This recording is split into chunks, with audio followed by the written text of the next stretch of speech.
Chapter 597. David looked at his current appearance in the projection and felt a surge of excitement in his heart. Everyone wanted to have a flawless face. However, this kind of face that should not have appeared in this world had appeared on his face. Despite his excitement, he still felt a little hesitant. The battle angel's peerless appearance was indeed unparalleled in the world. However, if he went out with this appearance, there would be huge trouble. Not to mention that this appearance didn't have an identity. Even if he managed to obtain an identity, he would be disturbed by countless people. He believed that if he walked on the streets with this appearance, he would immediately be surrounded by people. David shook his head. The figure in the projection also shook her head. David didn't want to destroy this stunning beauty. However, he was still thinking about how to change his appearance. He looked at Arthur's photo and other information on his identity bracelet. Since Dean Constable said that he could change his identity, there must be corresponding arrangements. Just as he was thinking about how to change his appearance to Arthur's, he felt the bloodline power in his body showing signs of activity. Then, a wave of vitality was stimulated from his bones and affected his entire body. He realized that his appearance in the projection had changed. David's peerless face turned into Arthur's face, which was about 80% of Arthur's. After his unbearable face turned ordinary, his aura became a lot more ordinary. Not only did his appearance change, but his body also became much thinner and weaker. His height had also decreased. Thinking about the abnormal movement of his bloodline power before his appearance changed, he guessed that it should be a special ability in his bones that possessed powerful vitality. After controlling a person's genes, he could change his appearance into that person's body at will. In order to verify this guess, David wanted to restore his original appearance. Immediately, he felt the vitality in his bones being stimulated again. The projection changed into David's original appearance. David touched his face and observed his body. He realized that not only his face, but even his body had returned to his original appearance. David couldn't help but let out a long sigh of relief. If he couldn't change back to his original appearance, he wouldn't be able to find his identity. However, he thought about what he should do in the future. He roughly knew who his enemy was: President Lewis, the most powerful official in the Interstellar Federation. As long as President Lewis was still in power, David would be in extreme danger. David thought about President Lewis's information. President Lewis's term would end in a year. This was in line with Grand Marshal Andre's statement that the problem would be solved in a year. David now had two choices. One was to return to his identity as David and stay in the military and carefully defend against President Lewis's attack. This wasn't a good choice. He had already caused a huge loss to President Lewis. Once he showed himself, President Lewis's revenge would be extremely fatal. The second choice was to hide himself and live for the time being. As a matter of fact, Dean Constable already had a plan for this. Arthur's identity was Dean Constable's first choice. David didn't know the outcome of President Constable's plan, but Arthur living on planet Origin was extremely advantageous to him. He would have more time to think about how to get rid of President Lewis or use Arthur's identity for a year. This year would be enough for him to become stronger. After President Lewis abdicated, he would lose his presidential-level defense. By then, it would be very easy for David to assassinate a retired president. Of course, by then, President Lewis would no longer be a threat to him. David didn't think about it for long. He thought about changing his appearance. Soon, his face and body changed into Arthur's appearance. David took everything on the table in the storage room. There were also two boxes on the ground, one big and one small. David opened the small box and revealed the items inside. There were 5 golden perfect-grade kryptonite in the small box. David couldn't help but marvel at the benefits of power. He almost lost his life to get a perfect-grade kryptonite. He risked his life to steal a perfect-grade kryptonite from a level 4 insectoid on planet Battlestar. Even then, he was almost found by a level 5 insectoid. Now, Dean Constable had 5 perfect-grade kryptonite, which was more valuable than wealth. David lifted the other big box. It weighed more than 400 kilograms. After opening it, he saw a faint purple glow. The box was filled with neatly arranged level 4 materials. 400 kilograms of level 4 materials. David was once again shocked by Dean Constable's generosity. Although David also had a level 4 weapon, and even a level 5 axe, but he had risked his life to obtain all of these. Now that he looked at Dean Constable's collection, there wasn't even a single level 3 item. Maybe Dean Constable didn't care about level 3 items. David shook his head and stored the 2 boxes into his interspatial ring. With this interspatial ring, he didn't need to use his interspatial bracers anymore. Suddenly, he thought of something. He looked at the portal ring on his finger and realized that he could open the portal ring to take things out at will. Could it be that the suppression here had disappeared? After entering the Research Institute's Area 101, he wanted the Shadow Attendant to open the portal ring, but the Shadow Attendant couldn't do it at all. Therefore, he could only endure the effects of Dean Constable's surgery. Although he had gained some benefits, the danger was also very alarming. David's heart skipped a beat. The Shadow Attendant began to move. It seemed that the suppression here had disappeared. Could it be that this place is going to self-destruct? David thought and couldn't help but speed up. He habitually let the Shadow Attendant fly out of the storage room to observe the situation outside. However, something unexpected happened. As soon as the Shadow Attendant flew out of the storage room, it was bounced back. David had a special strength-enhancing device. Although his defense wasn't good, he was confident enough to face any enemy. After walking out of the storage room, the familiar suppression came again. It turned out that Dean Constable had set up a barrier in the storage room to prevent the special force field that enveloped the entire area from entering the storage room. Dean Constable did this so that he could use the portal ring to store the items he wanted to take away. With the wisdom of a top researcher, this kind of detail wouldn't be wrong. Although he couldn't use the portal ring, David wasn't worried. He opened the identity bracelet that belonged to Arthur. The most obvious area on the identity bracelet was a map. This was the map of the Research Institute's Area 101. David followed the instructions on the bracelet and opened a passageway beneath his feet.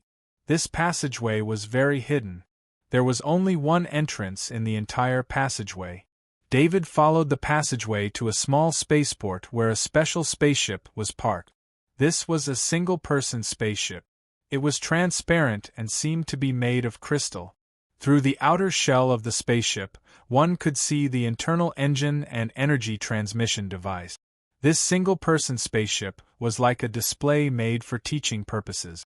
David felt that this was a toy spaceship. However, he knew that this was a backup plan prepared by Dean Constable. It was impossible for him to use a trashy spaceship. David came to the side of the crystal spaceship. He swiped the identity bracelet on the exterior of the spaceship, and the crystal spaceship was opened. He sat in the crystal spaceship. The interior space of the crystal spaceship was very small and could only accommodate one person at most. Just as David sat in the pilot's seat, a screen popped up in front of him. It explained the operation method and various functions of the crystal spaceship in detail. After reading the information on the screen, David could only sigh at the crystal spaceship. The crystal spaceship was made of a type of extinct crystal. Due to its special nature, Dean Constable used various methods to collect the required amount to build the spaceship. David started the engine. The engine wasn't big, but it was a super luxury item made of level 4 alloy. Its performance was comparable to the engine of a medium-sized warship. However, this crystal spaceship was only a single-person miniature spaceship. One could imagine how much energy it had. As the engine started, a water ripple appeared on the surface of the crystal spaceship. Then, the crystal spaceship entered stealth mode. The hatch of the small spaceport opened, and the crystal spaceship sailed out. After leaving the Research Institute's Area 101, David couldn't help but feel relieved. The Shadow Attendant also came back to life. He released the Shadow Attendant. After the Shadow Attendant left the crystal spaceship, he was shocked to find that the crystal spaceship couldn't be seen through the eyes of the Shadow Attendant. This crystal spaceship was even more thoroughly stealthy than the fire beacon he obtained from the great world of God. The fire beacon could only hide from scanning, but this crystal spaceship was physically stealthy. It couldn't be seen through the eyes of others. Of course, since it could be used as a trump card by Dean Constable to leave, this crystal spaceship was naturally immune to all scanning. This was also why these extinct crystals were so precious. After David piloted the crystal spaceship away from the Federation's Research Institute's Area 101, he looked at the Space Research Institute through the eyes of the Shadow Attendant and counted down in his heart. When he counted down to 0, the Federation's Research Institute's Area 101 suddenly collapsed and exploded outwards. The entire Research Institute's Area 101 was instantly turned into fragments. Due to Dean Constable's order, the entire Federation's Research Institute's Area 101 was completely sealed. Therefore, no one could escape from the Federation's Research Institute's Area 101. Everything was destroyed. David didn't stay to check. He knew that there would be spaceships coming to check soon. He increased the engine and the crystal spaceship flew towards the planet of origin. On the way, David thought for a while and used his identity bracelet. When he was close to a space signal relay station, he sent a message to Grand Marshal Andre. Grand Marshal Andre, I need to hide for a while. Please help me deal with the trouble caused by this. After David sent this message, he was about to pilot the crystal spaceship away from the space signal relay station when he received a reply from Grand Marshal Andre. The reply was very short. There were only 2 words, agree. David didn't expect Grand Marshal Andre to reply so quickly. It took less than a minute. If Marshal Andre was a bit late, David would have put his identity bracelet into his space teleportation finger ring. By then, he would not have been able to receive Marshal Andre's message. In a large office of the Federal High Command on the planet of origin, Grand Marshal Andre had a helpless look on his face. After he saw David's message, he immediately knew that David was safe. Logically speaking, a major general like David couldn't leave his post for a long time. However, Grand Marshal Andre still agreed to David's request. Grand Marshal Andre thought that David should know the mastermind behind the attack on him. David thought that the military couldn't guarantee his safety, so he made such a request. Thinking about the attack on planet Betalia's Defense Force base, David was in seclusion training when he was attacked. No matter how David escaped, it also directly showed that the military couldn't guarantee David's safety. Another reason Grand Marshal Andre agreed to David's request was that he thought David wanted to use this time to seclude himself and become a transcendent. This was according to Grand Marshal Andre's analysis of David's previous seclusion at the base. Grand Marshal Andre wouldn't refuse such a request. Instead, he would support it. A strong person like David was already so strong when he was in Kaji.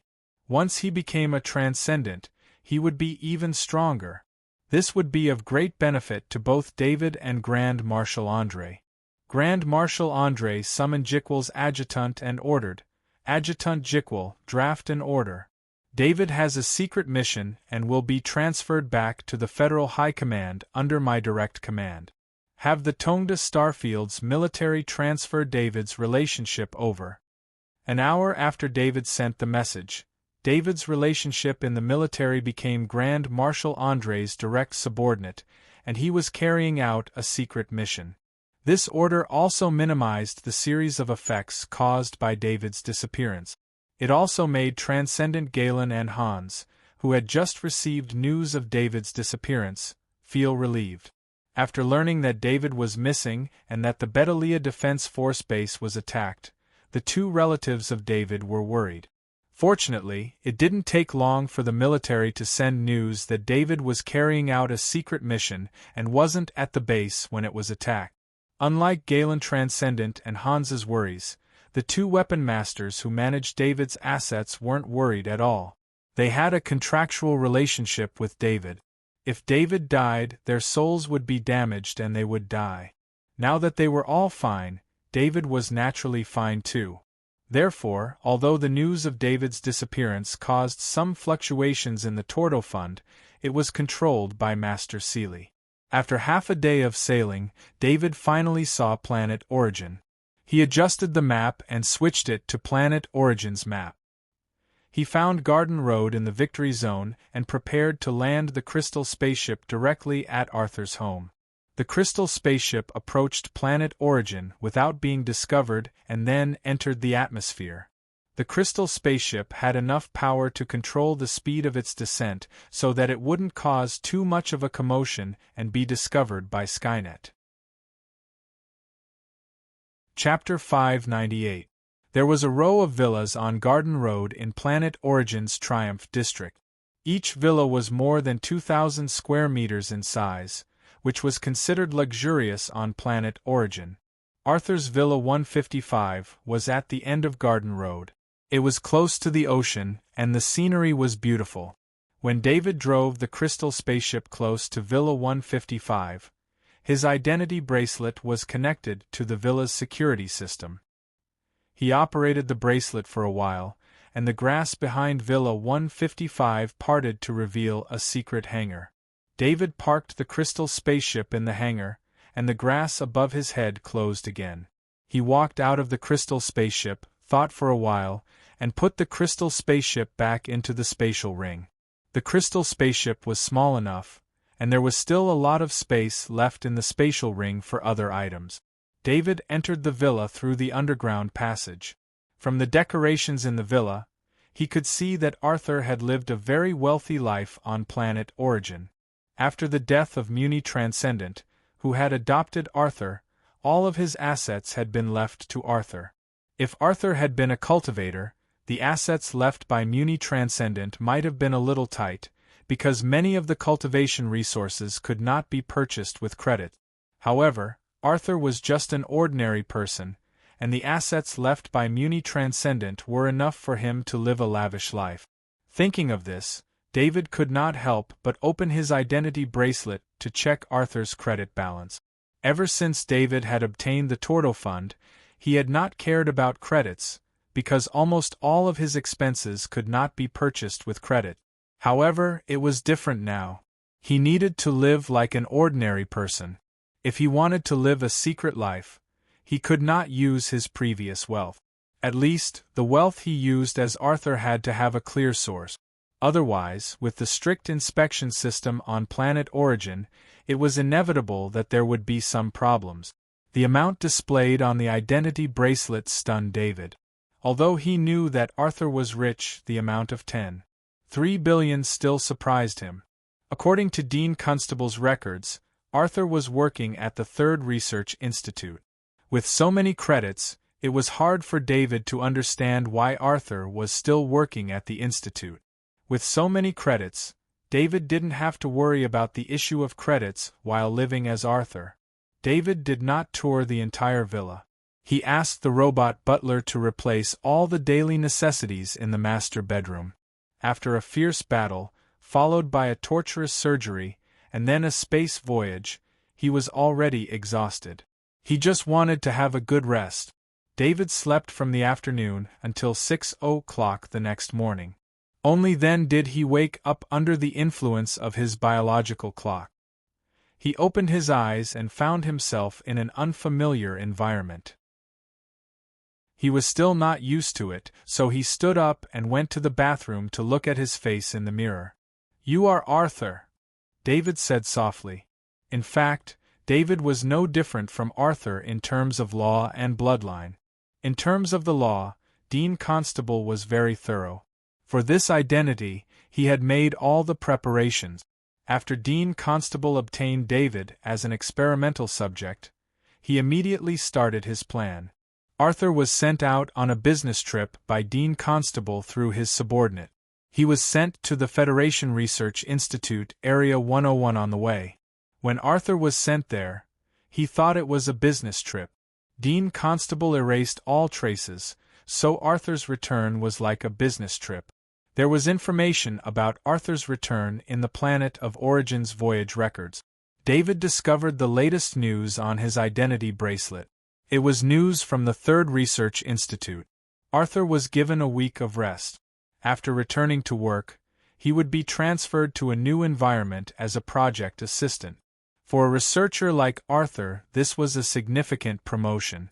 The project assistant position in the Third Research Institute was a transitional qualification. After having experience as a project assistant, one would be able to work as a project leader. David didn't care about Arthur's promotion. With a week of rest, he wanted to study his body.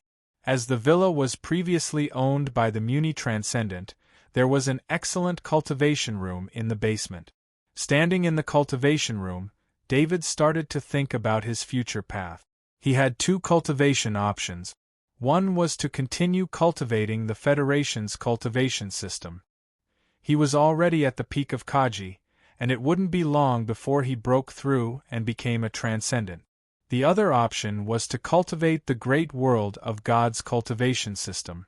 However, he didn't know much about this cultivation system. David could still cultivate it. He summoned the shadow attendant and placed one hand on the shadow attendant's body. Then a knowledge ball appeared. Knight's breathing technique, 80% proficiency. This was a cultivation method from the great world of God.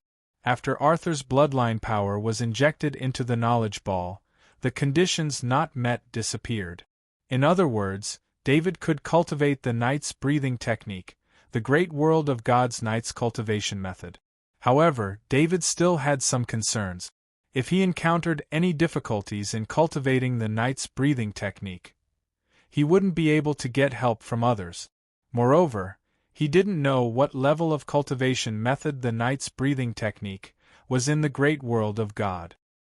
He hoped that he could meet Baron Dubois and Knight Millet and obtain the best cultivation method from them. Of course, if he wanted to meet Baron Dubois, he had to at least solve the problem of President Lewis. In addition, he had to think about how to explain his bloodline power. These were all things that gave him a headache. Shaking his head, David quickly made up his mind. He decided to continue cultivating the Federation's cultivation system. At the very least, he had to become a transcendent. Only by becoming a transcendent could he have more confidence in dealing with President Lewis. Cultivating the great world of God's cultivation system would have to wait. Although David was very interested in the great world of God's cultivation system, he knew that he couldn't be too casual about it. He knew too little about the great world of God's cultivation system. Before cultivating, David carefully checked the shadow attendant. This time, because he had enough time, he experimented with various operations many times and found that the shadow attendant was still very different from before. However, these differences were good. First of all, the shadow attendant's strength had been greatly improved. In the past, the shadow attendant could only lift items of 200 grams, but now the shadow attendant had the strength of 100 kilograms, which was not much different from the strength of an ordinary person.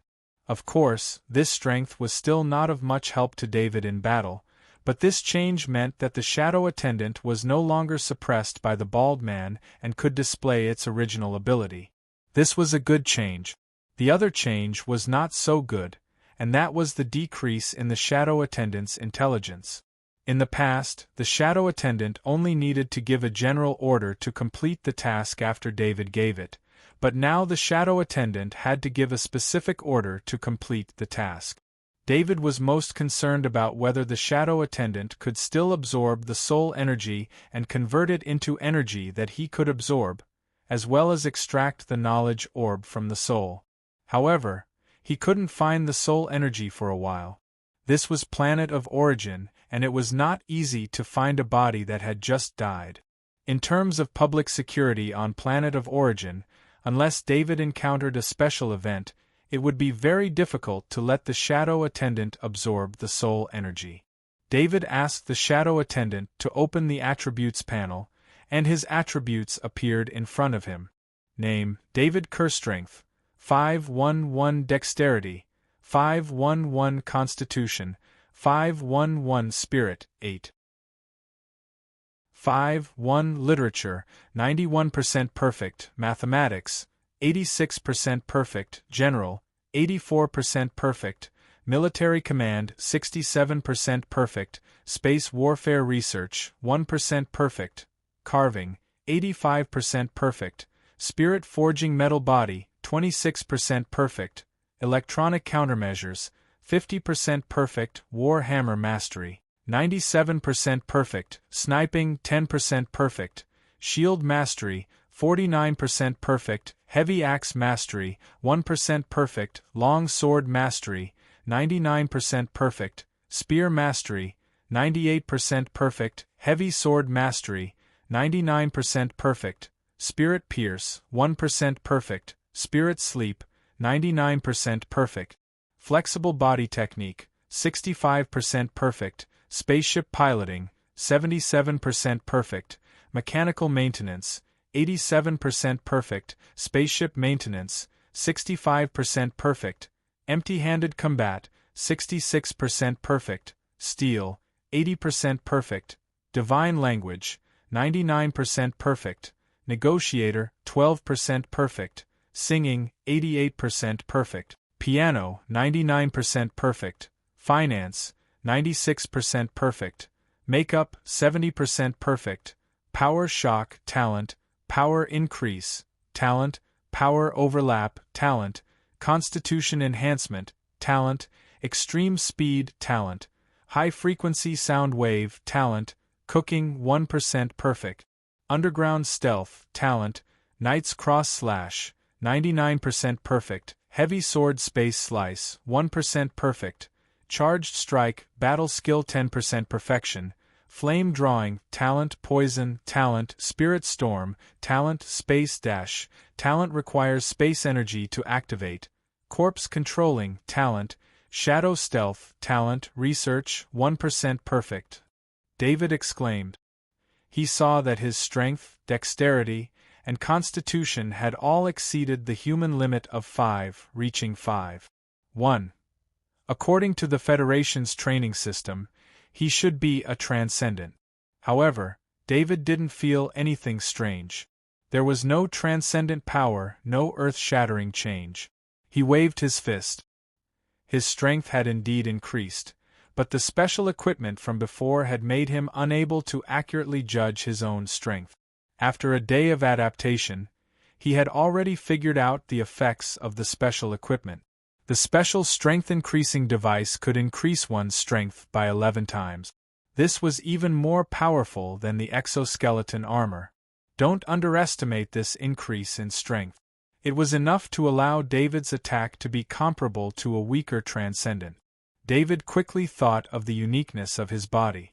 First of all, the Battle Angel's skeleton was in his body. Coupled with the influence of the bloodline power, his body was developing in an unknown direction. Accurately speaking, his body wasn't a normal human body. David couldn't help but bitterly smile. The increase in strength, dexterity, and constitution was a good thing, but his training had also undergone an unknown change. Perhaps in the future, he could only explore his Kaji training by himself. No one else would be able to give him any advice. David continued to look. At the end, he saw the ability Research, 1% Perfect. He was 100% sure that he didn't have this ability in the past, so he could confirm the source of this ability. The Federation Research Institute's Dean Constable was definitely a research grandmaster. His soul had dissipated in David's spirit space, so it was possible for him to obtain one of Dean Constable's talents. Back then, David and the shadow attendant's bodies were stuck together. Although Dean Constable's soul had dissipated in David's spirit space, the shadow attendant still played a role. It instinctively converted Dean Constable's strongest talent into David's ability. However, this conversion didn't go through the process of absorbing the knowledge ball. Instead, it was forcefully converted into David's talent ability. Fortunately, this was a knowledge-type talent ability. When David's consciousness wanted to activate the research, 1% perfect talent ability, a large amount of research experience entered his brain. David stood in the training room in a daze. After about half an hour of surging information, his eyes regained clarity. He recalled the research grandmaster talent ability in his mind. All sorts of formal, special, cruel, and dark research methods appeared in his mind. David was originally worried about impersonating Arthur. After all, Arthur was a researcher, and David didn't have the relevant knowledge.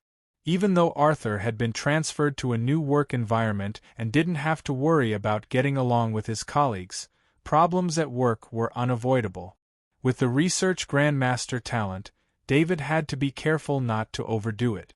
David carefully checked his attribute panel and didn't discover any additional talent abilities. He couldn't help but feel disappointed. After seeing the research, 1% perfect talent ability, he thought of the two deities, the bald man and the battle angel.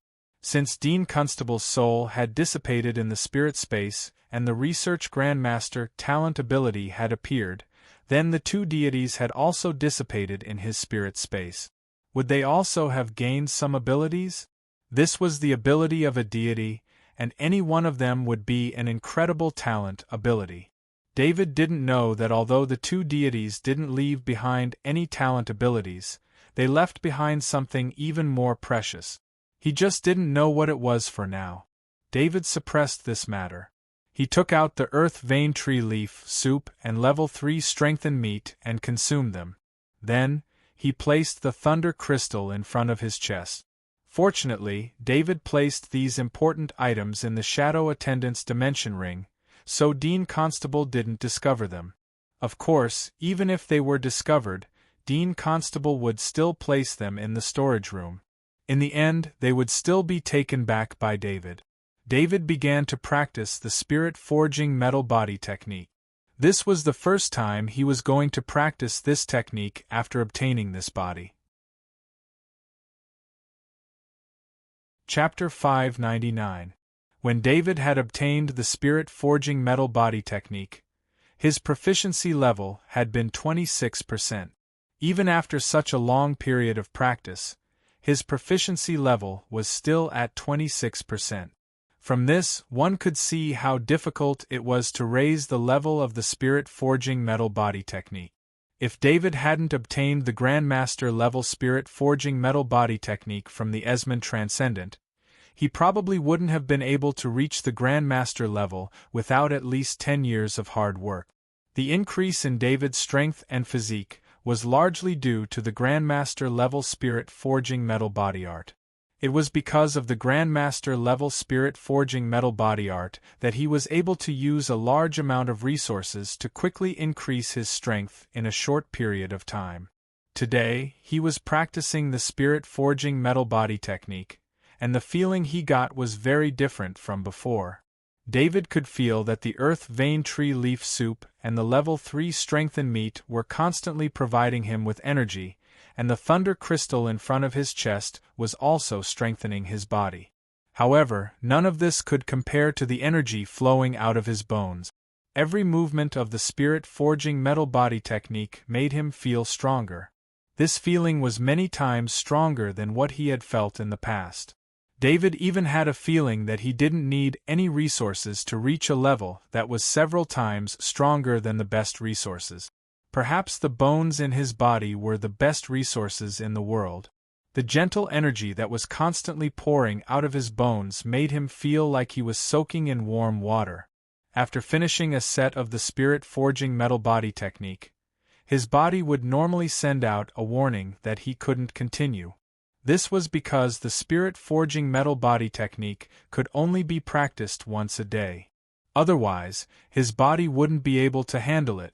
But now, David felt that his body wasn't satisfied. He followed his heart and practiced the second set of the spirit-forging metal body technique. It was almost the same as the first time, except that the earth vein tree leaf soup and level 3 strengthen meat were used up halfway through the second round of the spirit-forging metal body technique.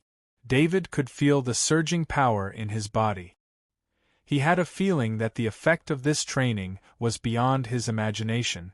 He summoned the shadow attendant and placed a hand on the shadow attendant's shoulder. Then he ordered the shadow attendant to open his status panel.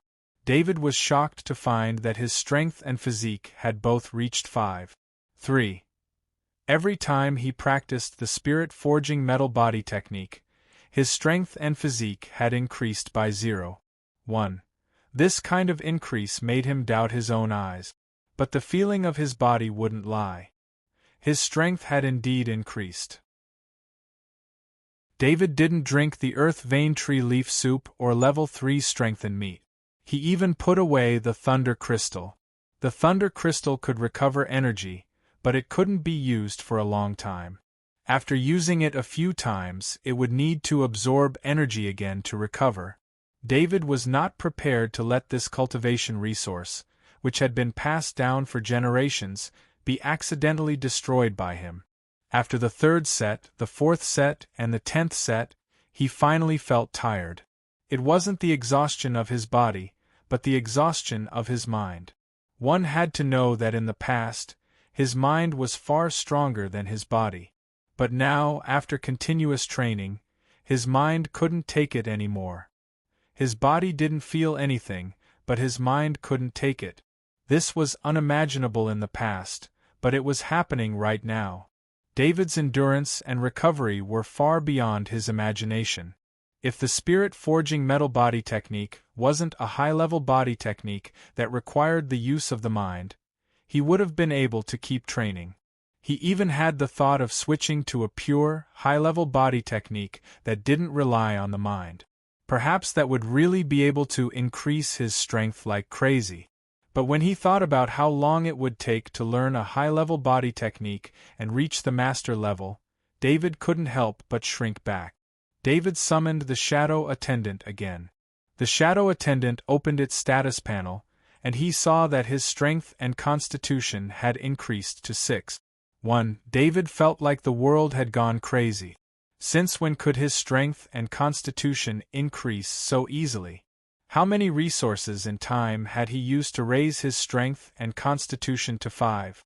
Even so, he was still called a genius by everyone. But what should he call his body now? A monster? David enjoyed the benefits of changing his bones. This speed of improvement made him decide not to worry about President Lewis for a while, nor did he plan to assassinate him. After a while, his strength would increase by leaps and bounds. At that time, he would have a better chance of assassinating the president. The rapid increase in his strength and constitution ruined David's plan to strengthen his foundation. But this time, he felt that his foundation wasn't shaky at all. It was as if he had used the lightning crystal to refine himself. Of course, the increase in his strength and constitution also brought a little trouble. He let his body familiarize with the increase in strength so that he wouldn't make the wrong decision in battle. David stayed in the villa for the day. His activity areas were the bathroom, the dining room, and the training room. He didn't enter the other areas of the villa. In the presidential palace, President Lewis looked at the report on the screen in front of him. His face was extremely ugly. This report was sent by Metcalfe's aide. Metcalfe's aide had read the report before President Lewis. Metcalfe's aide stood in front of President Lewis, waiting for him to finish reading the report. "Is Dean Constable dead?" President Lewis closed the report and asked in a deep voice. The report was about the explosion in the Federation Research Institute 101. According to the situation at the scene, no one in the Federation Research Institute 101 escaped. Everyone was dead. Dean Constable was President Lewis's right-hand man and an important subordinate. Even after reading the report, he still couldn't believe it. I contacted Dean Constable's identity bracelet, but there was no response. With the power of the explosion, it was very difficult for Dean Constable to escape the explosion. Metcalfe's aide replied. Did you find out the cause of the explosion? President Lewis asked again. He felt a sense of heartache. He had invested too much in Dean Constable. He had even sent David, who had killed 10 of his transcendent subordinates, to him. Now Dean Constable was dead. Someone activated a self-destruct device. Metcalfe's aide replied. In fact, it wasn't difficult to determine.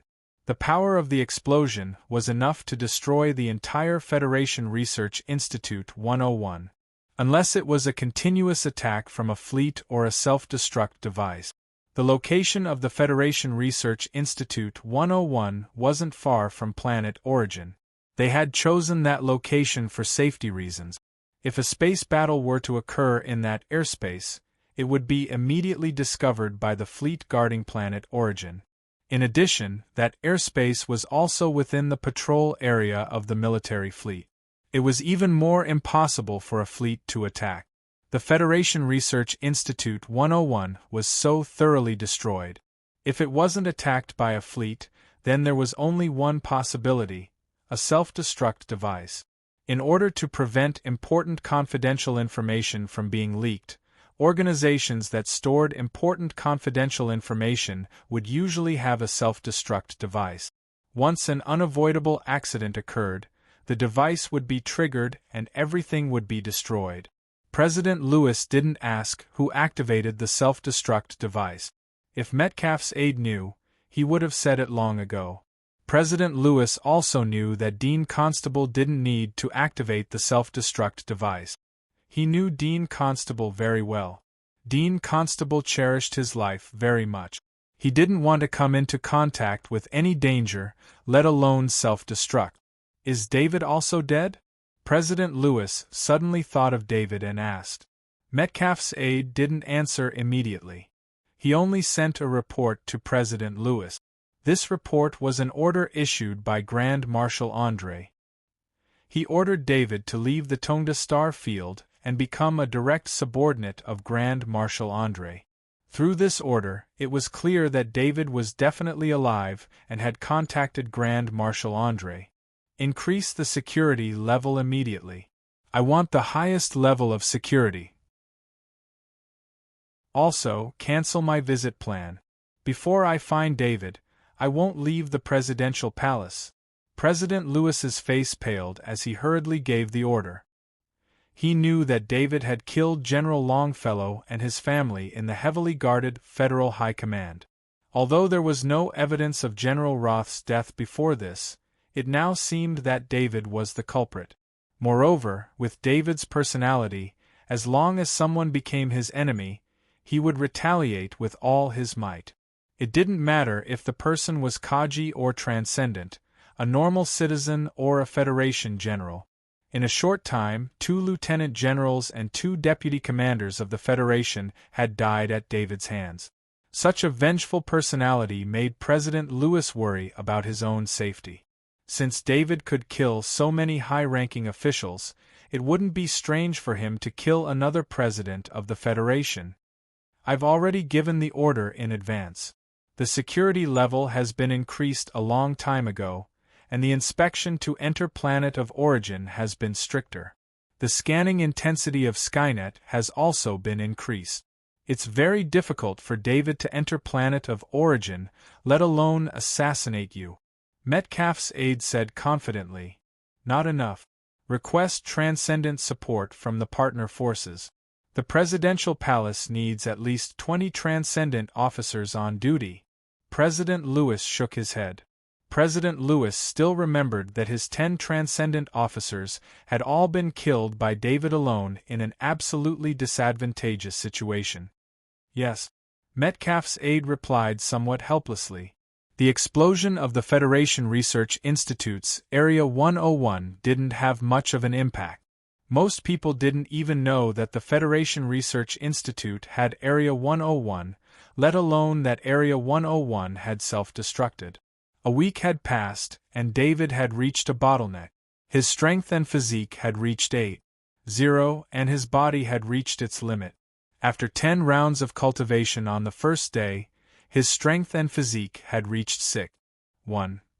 Although the effect of his cultivation in the following 4 days had slowed down a bit due to the increase in his strength, he still reached 8.0 after 40 rounds of cultivation in 4 days. David's strength had reached 25,600 kilograms without using the special equipment to increase his strength. His pure strength was comparable to that of high-ranking Kajis when he was wearing exoskeleton armor. Of course, it wasn't his body that supported this kind of strength, but his bones. On the contrary, because his body was too weak, his body's limit had decreased a lot. 25,600 kilograms was the limit that David's body could withstand at the moment. This strength had long since broken the original theoretical limit of human beings. In the following 2 days, he still practiced the spirit-forging metal body technique 10 times a day, but there wasn't any improvement. However, David had a feeling that his body was currently storing up a burst of strength, but the time wasn't certain. Monday morning was also David's first day of work after his vacation ended. Since David had decided to live on the planet of origin as Arthur, he would work according to this identity. He went to the garage and found that it wasn't filled with luxurious hover cars as he had imagined. Instead, there was only a very ordinary hover car. David felt that Arthur was an extremely low-key person, as if he didn't want others to know about his wealth. Sitting in the hover car, David opened the map and entered the address in the notice. The Third Research Institute had many projects, and he was going to one of them. It wasn't in the Third Research Institute, but in a building near the sea. David guessed that Dean Constable wanted to live with Arthur's identity. He didn't want to have too much contact with his former colleagues and cause unnecessary trouble. Therefore, he transferred Arthur to a project development team outside the Third Research Institute. The hover car sped along the roads of the planet of origin with David. Planet of Origin was indeed the most beautiful planet in the Federation. The scenery along the way could be turned into a painting. Living on the planet of origin was like living in a painting. After a series of identity checks, David walked into his workplace, which was a 3-story building.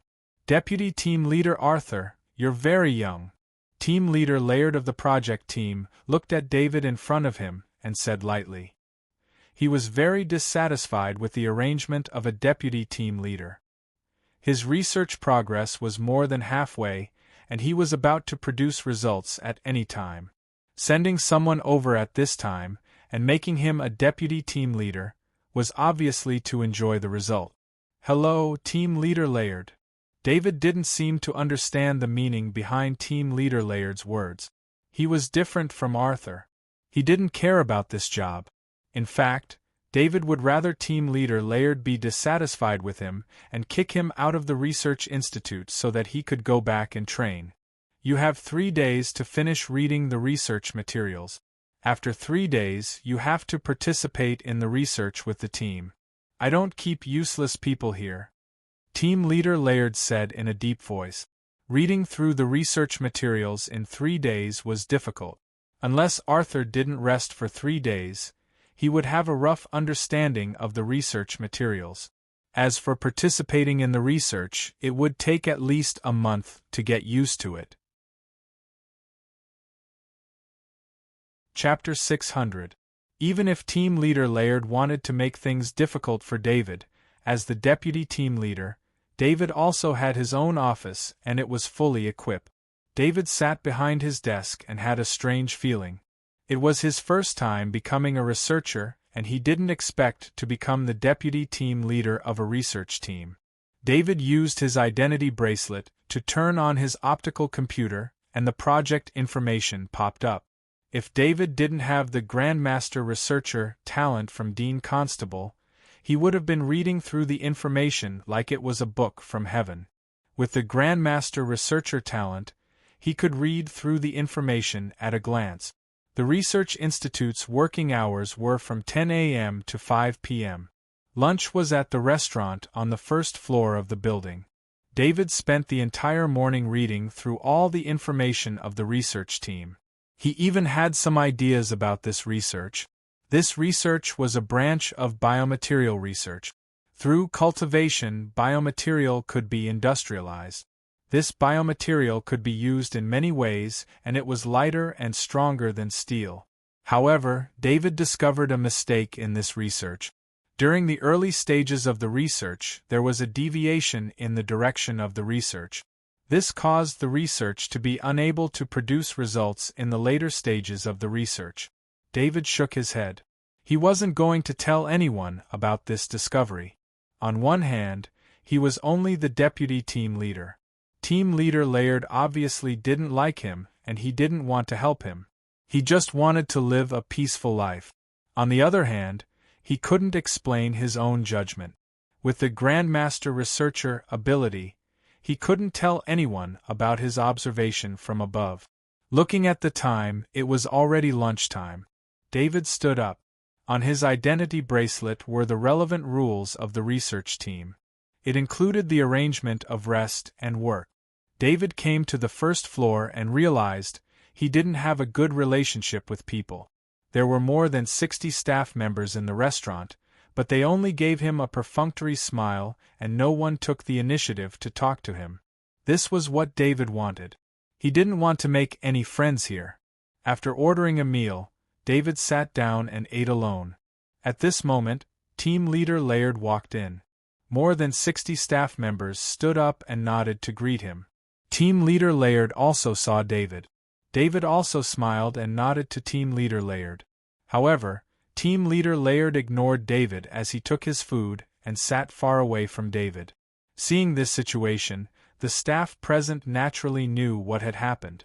Previously, some people would occasionally look at David. At least, their expressions were friendly. Now, no one looked at David. They treated him like air.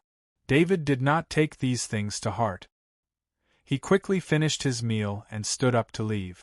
Deputy Team Leader Arthur, come here. Team Leader Laird said. David was slightly taken aback, but he still walked over. How's the research going? Team Leader Laird didn't let David sit down. He asked while eating. Team Leader Laird's behavior was very rude. David was the deputy team leader and was considered the manager of the research team. Team Leader Laird didn't give David any face. Instead, he stepped on David's face. I've finished reading. David wasn't someone who would swallow his pride. Even though he was working as Arthur, he didn't want to be bullied. Therefore, he answered straightforwardly. Team Leader Laird called David over to attack David's prestige in the research team. Logically speaking, David joined the research team as the deputy team leader, so Team Leader Laird should introduce him to all the staff. Now, Team Leader Laird did this to attack David when he first met David. This would cause David to lose all his prestige in the research team. However, Team Leader Laird didn't expect David to say this. His face was filled with shock and then anger. Deputy Team Leader Arthur, you should respect everyone's research results and read the research seriously. Don't talk nonsense here. Team Leader Laird reprimanded in a deep voice. Team Leader Laird, I said I've finished reading all the research. David repeated with a heavier voice. Fine, then answer my question. Team Leader Laird said angrily. He then asked David 5 questions about the contents of the research materials, and David answered them all without thinking, as if he had memorized all the research materials in his mind. The entire cafeteria was silent. All the staff were waiting for a good show. Now, they were all stunned by David's answers. Not to mention that David had only been here for half a day. Even among the researchers who had been participating in the research, many of them were unable to answer these 5 questions. In the research team, every researcher only participated in their own part of the research. They only had a rough understanding of the rest of the research. They didn't have a strong memory to memorize the research data. Since you've finished reading the research data, then you can participate in the research in the afternoon. Team Leader Laird stood up and threw away his unfinished lunch. Then, Team Leader Laird left the cafeteria. He felt that he didn't trample on David's reputation in the cafeteria. Instead, he placed his reputation at David's feet. David's performance in the afternoon was normal.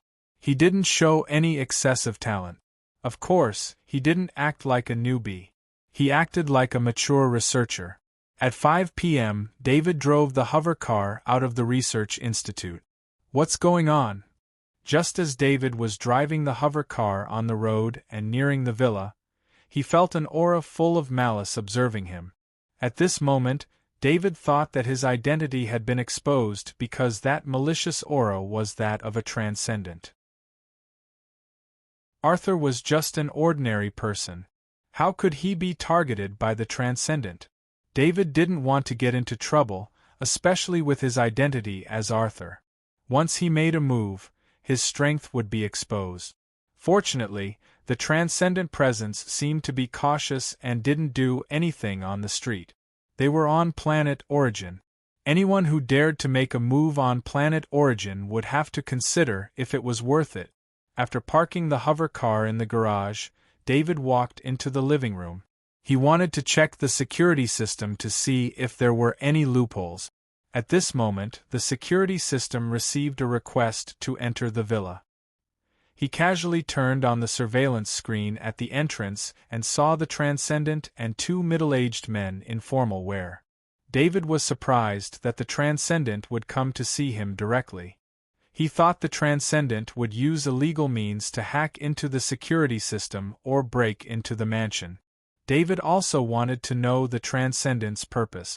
He wasn't worried that the transcendent would do anything. Inside the mansion, there was no Skynet monitoring. If the transcendent dared to do anything, it would be courting death. It should be noted that David's current strength had improved by leaps and bounds. After using the special strength increasing device, the power he could control was even stronger than a transcendent. David had also discovered the true function of the special strength increasing device. For example, Kaji's exoskeleton armor could increase his strength by 10 times. However, once he broke through the human limit of 5 points, before he became a transcendent, Kaji's exoskeleton armor could only increase his strength by 5 points. In other words, the exoskeleton armor had a limit of about 32,000 kilograms. However, the special strength-increasing device did not have this limit. David's strength had reached 25,600 kilograms. After activating the special strength-increasing device, his strength had soared to more than 250,000 kilograms. Although his physical defense was no different from that of a normal Kaji, his skeleton had a terrifying recovery ability. Even if he was injured, he would recover quickly. This was the reason why David dared to face the Transcendent without wearing the exoskeleton armor. He couldn't do this before. Transcendent's transcendent armor could be put on with a thought. It could launch a fatal attack in one breath. For example, Kaji still needed to wear the armor. This process took about 2 to 3 seconds. During this process, the Transcendent could kill Kaji many times. David opened the door and stood up. He acted like a normal person welcoming a guest. "Mr. Arthur, I'm Hayward Transcendent. I'm good friends with your adoptive father, Muni Transcendent. I'm here to see you." Hayward Transcendent said to David with a friendly smile. If Hayward Transcendent could eliminate the hidden evil in his heart, David might have believed him. However, David could still sense the evil in Hayward Transcendent's heart. "I've never heard my adoptive father mention you before. However, I still want to thank you for coming to see me," David replied politely. David clearly did not believe that Hayward Transcendent was a good friend of Muni Transcendent. "I'm very sad about Muni Transcendent's death. I'm here to ask Mr. Arthur something. I was wondering if Muni Transcendent's equipment is for sale. I'm here to purchase Muni Transcendent's equipment with sincerity." Hayward Transcendent's smile did not waver as he revealed his intentions. David did not know that Muni Transcendent's equipment was left behind. He had not even checked the villa in detail. Even if he wanted to use Muni Transcendent's equipment to send Hayward Transcendent away, He could not bring out the equipment for Hayward Transcendent. Moreover, he did not care about Hayward's identity as a transcendent. More than 10 transcendents had died in David's hands, so he was not as fearful of transcendents as he was of ordinary people. If it was the real Arthur, he would have been shocked when he heard Hayward Transcendent's self-introduction.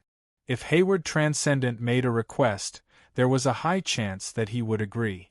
Even if Arthur wanted to refuse, he would be threatened by Hayward Transcendent and Transcendent Transcendent. Transcendent Hayward thought the same, but Arthur was David. David was not afraid. Not for sale. David rejected. Mr. Arthur, Transcendent's equipment is used to fight against the insectoids. As a member of the Federation, we have to contribute to the fight against the insectoids. I need a set of Transcendent equipment to fight against the insectoids on Warstar. I hope you can fulfill my request. Transcendent Hayward said in an encouraging voice. Transcendent Hayward's voice had a trace of mental power that made it easier for people to agree with him. To be honest, it was very easy for a transcendent to deceive a normal person. Mental power was the easiest method to use without leaving behind any evidence. Not for sale. Transcendent Hayward was somewhat surprised by David's response. David was not affected by the mental power and was still as resolute as ever. Mr. Arthur, I came with sincerity. This person beside me is a bank employee and this is a lawyer. As long as you agree to the deal, I will take out 100 million credit. That's enough for you to squander for the rest of your life. Transcendent Hayward's mental power had a trace of pressure this time.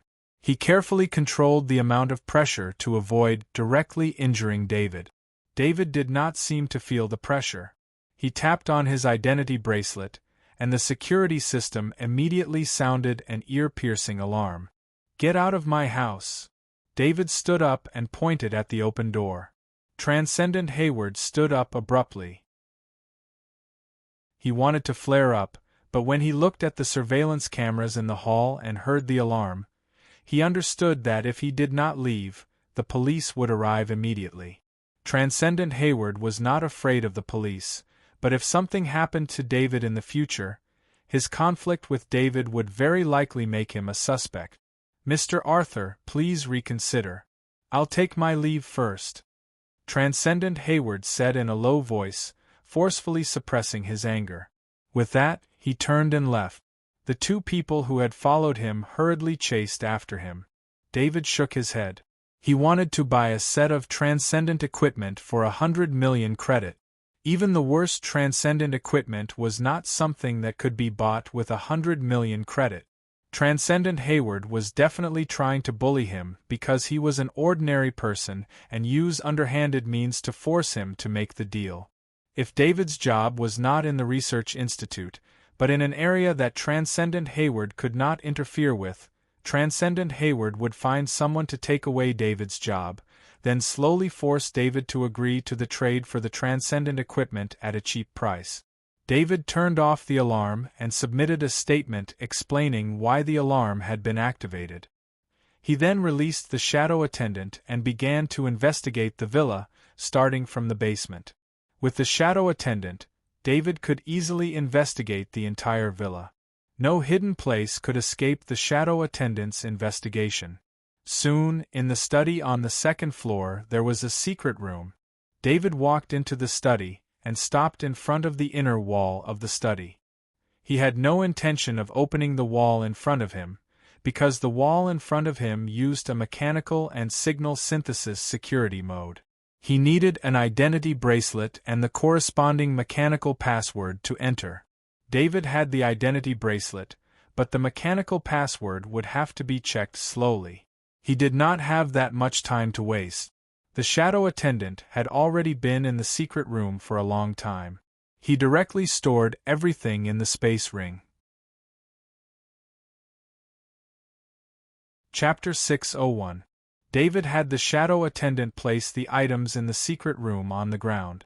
He saw a grade 4 heavy sword, a transcendent armor, and a chip used to record information. Perhaps to the Transcendent Hayward, this was extremely valuable equipment, but in David's eyes, it could only be considered good equipment. It was far from the best of the best. Even so, David was still amazed by the wealth of Arthur's adoptive father, Muni Transcendent. It should be known that unless a Transcendent had joined a powerful faction, it was very difficult for them to own such equipment. However, if Muni Transcendent had joined a powerful faction, then his equipment would not be here. In an official battle, after a Transcendent died, their equipment would be returned to their successor, except for the Dimensional Bracer. The Transcendent armor and weapons inside the Dimensional Bracer would all be returned to their successor. This rule was followed by all Transcendent because no one could predict their own future. This was a guarantee that Transcendent gave to their descendant. Of course, if no one saw the Transcendent die in battle, then the equipment would naturally not be returned. David checked the Transcendent armor and found that this Transcendent armor also used a large amount of Grade 4 materials. He was curious about the identity of this Muni Transcendent, so he opened his bracelet and searched for information related to Muni Transcendent on Skynet. There was very little information about Muni Transcendent, but judging from some things, this Muni Transcendent's strength was only considered average in Transcendent. So where did these Grade 4 equipment come from? David thought of Arthur's identity. If Arthur's biological father was able to give Arthur to Muni Transcendent for adoption, then the relationship between Muni Transcendent and Arthur's father must be extraordinary. This would explain the origin of these equipment. However, Arthur's biological father and Muni Transcendent probably did not expect that the two pieces of equipment they left behind would not bring Arthur wealth, but endless trouble. David put the two pieces of Transcendent equipment into his dimensional ring. He did not understand why Arthur did not use his dimensional ring to store the two pieces of Transcendent equipment in the past. He was probably worried that the dimensional ring would be exposed. David could understand this feeling. He and Arthur had many similarities. They both had their own secrets and always wanted to protect them. It was a pity that Arthur was on Planet Cradle. This place should have been much safer than Boulder Planet David was on. There was no war and there was no danger everywhere. However, Arthur was targeted by the crazy Dean Constable and eventually died. After finding what Hayward Transcendent wanted, David knew that Transcendent Hayward would not give up so easily. Fourth-grade equipment was extremely rare in Transcendent. It was already the biggest dream for any Transcendent of the Interstellar Federation to get their hands on a fourth-grade weapon. Not to mention, this fourth-grade heavy sword had a special rune on it. It was a Transcendent weapon. On top of that, it was the Transcendent armor made from fourth-grade materials. It was enough to make any Transcendent go crazy. David did not know if Arthur had encountered something like this before, but he knew that this kind of trouble would be his in the future. David did not rest after that. Instead, he went to the training room. He had only practiced the spirit-forging metal body technique 3 times in the morning.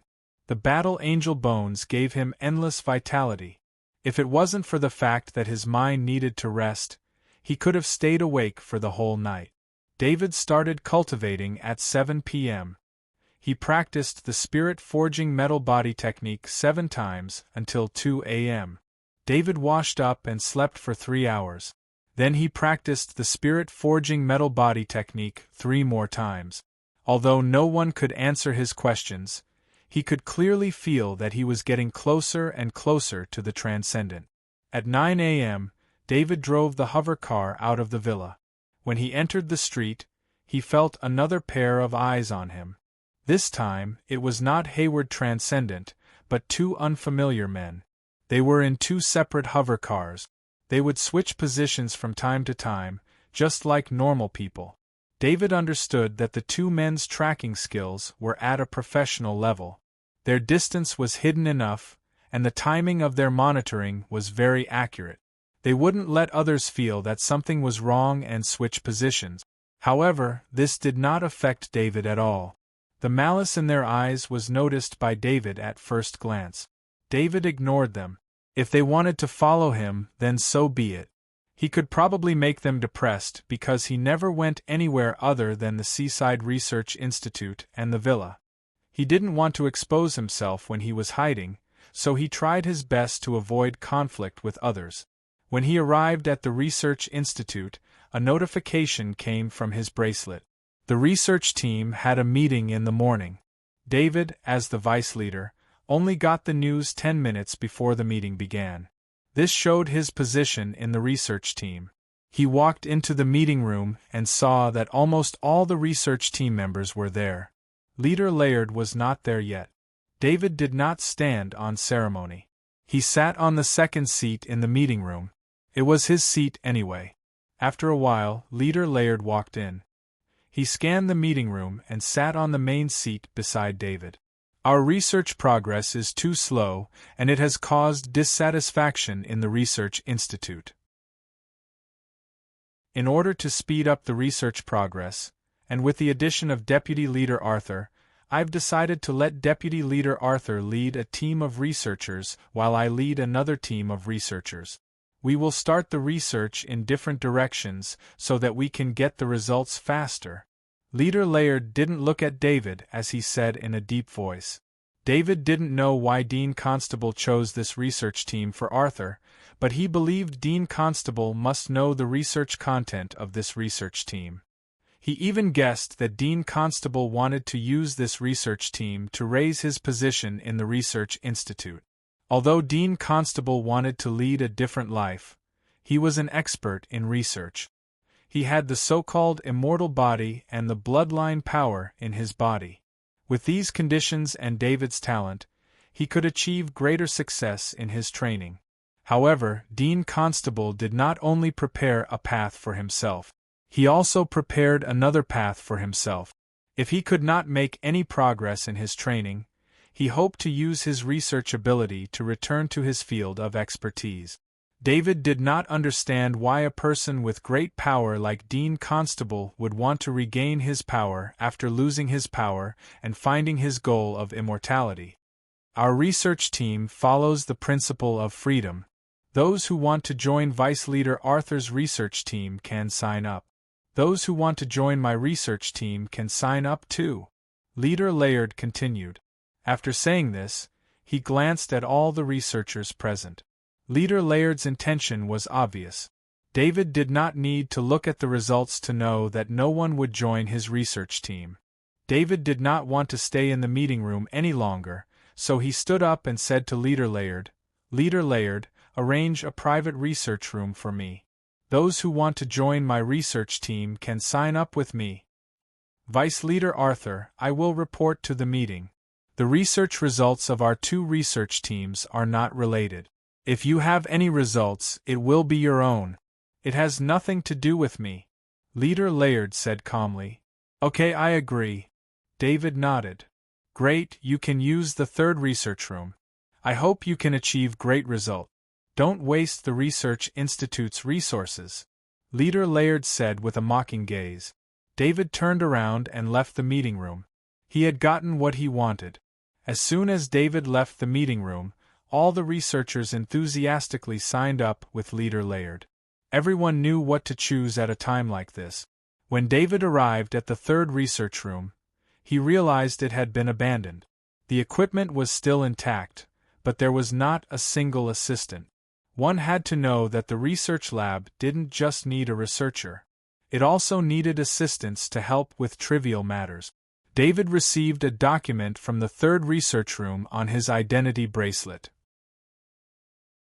It clearly stated the division of labor of the research team that David was in. Leader Laird and David would each lead a team of researchers in different research areas. The results would not be shared. Leader Laird is quite fast. David couldn't help but laugh. From Leader Laird's point of view, this was targeting David, but in reality, it was giving David an opportunity. David might not want to work, but he was willing to use this opportunity to obtain a better working environment. He did not mind not having an assistant. He skillfully turned on the equipment and started to test them. These equipment had not been used for a long time. If any researchers saw what David was doing, they would be shocked. The reason why Leader Laird assigned the third research room to David was because it had not been used for a long time. Just testing the equipment alone would take many days. These sophisticated and complicated equipment required a lot of professional knowledge to test. Leader Laird believed that even if David was a true genius, he would not be able to achieve results faster than him under these conditions. His research had already passed the middle stage.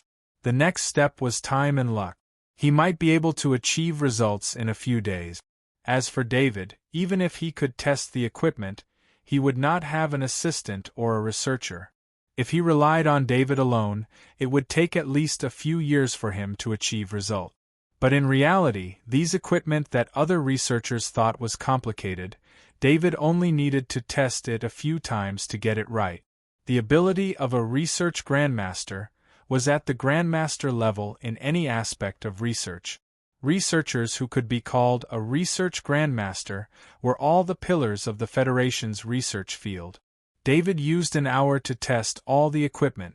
After that, he started to think about what to do next. He was not troubled by the research project. He was just thinking about how long it would take for him to achieve results. Judging by the ability of a research grandmaster, this research was only at the normal level. The bigger projects were in the hands of the stronger research institute. The third research room was only a subsidiary of the Federation's research institute. David had found the right direction. He would be able to achieve results in a few days at most. However, would this attract unnecessary attention? He needed to keep a low profile with his current identity. He could show that he was a genius, but he could not attract too much attention. With that in mind, David sat in front of the research table. He did not immediately choose the best direction for the experiment.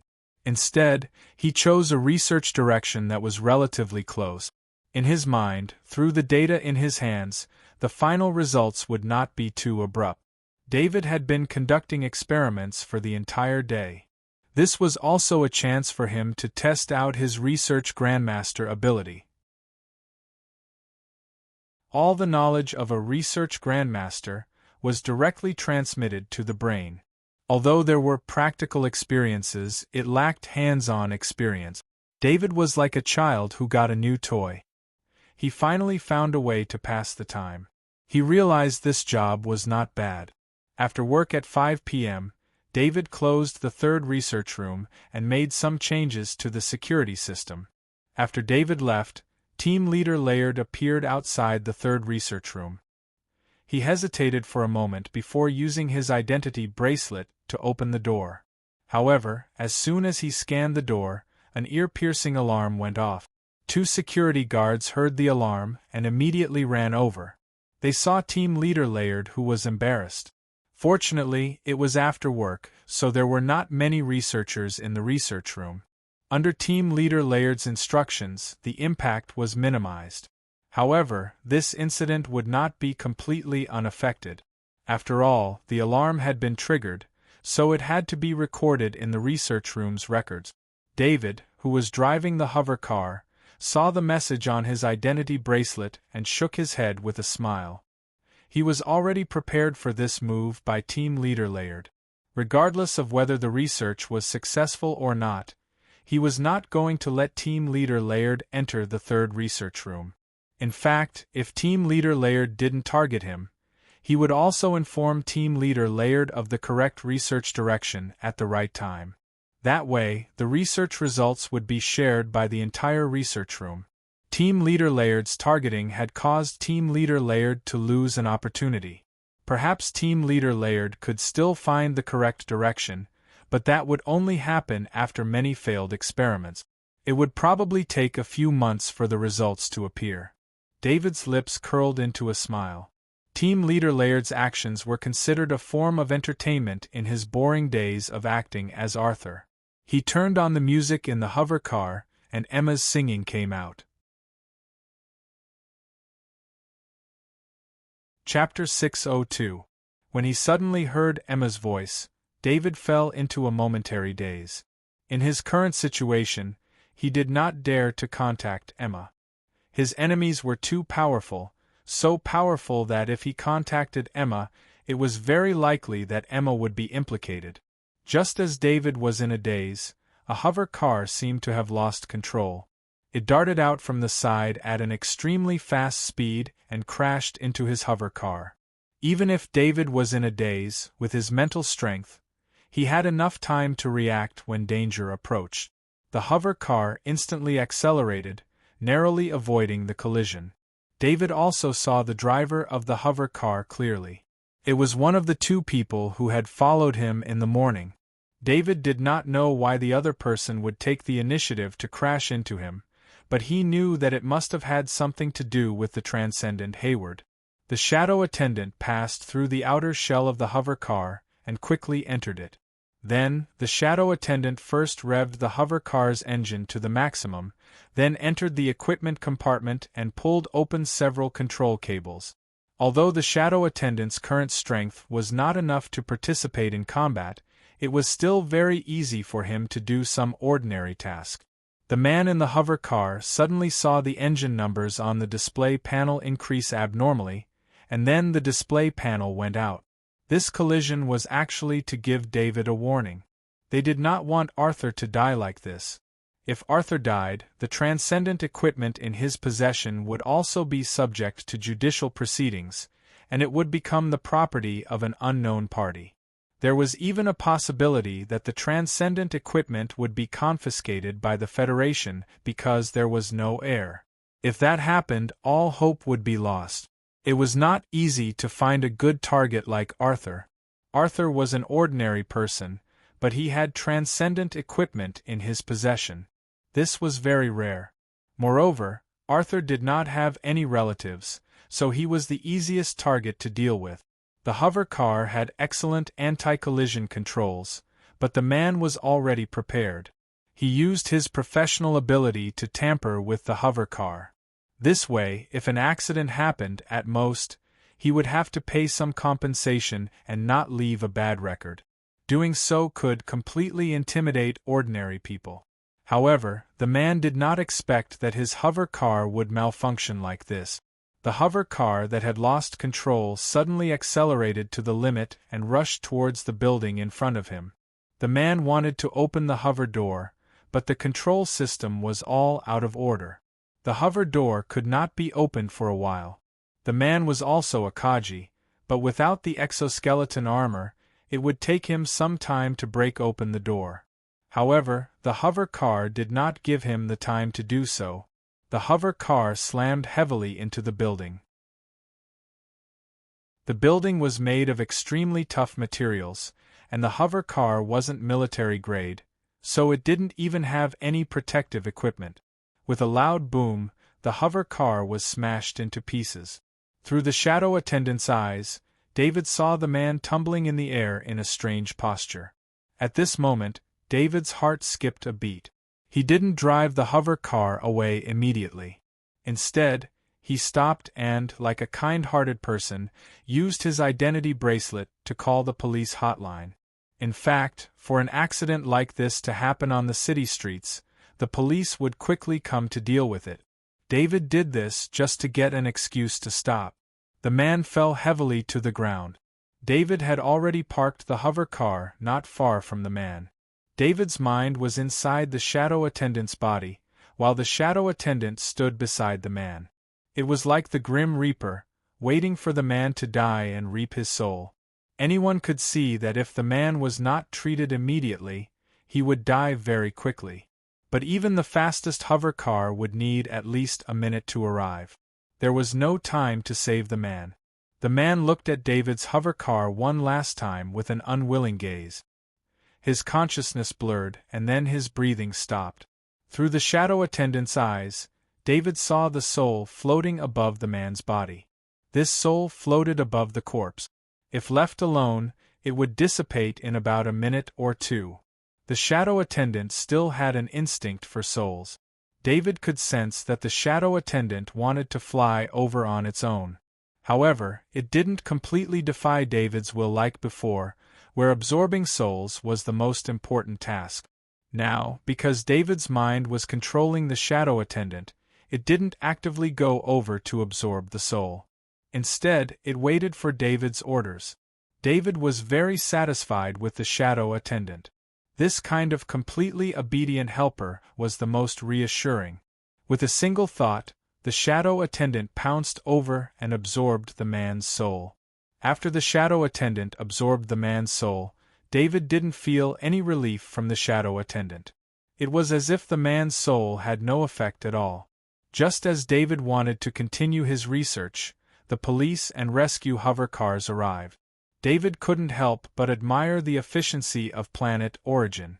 In less than a minute, the rescue team had arrived. No wonder people said that Planet Origin was the best place to live. He also didn't want to deal with the police. This accident was very obvious. There were surveillance cameras all around and in the sky. There was no need for witnesses to determine the cause. David drove the hover car back to the villa's entrance and saw the Transcendent Hayward standing at the door with 2 staff members. David got out of the hover car and let it park in the garage. "I'm here again. I want to talk to you again." The Transcendent Hayward had a smug smile on his face. David glanced at the Transcendent Hayward. This person probably hadn't received news of the death of his subordinate. However, thinking about it, this kind of small trick should be very simple for his subordinate. There shouldn't be any mistakes. "Come in." A murderous intent rose in David's heart as he said calmly. David turned into Arthur. Even though he was playing the role of a kitten, he was still a ferocious tiger. After being provoked so many times, it was inevitable that he would want to kill.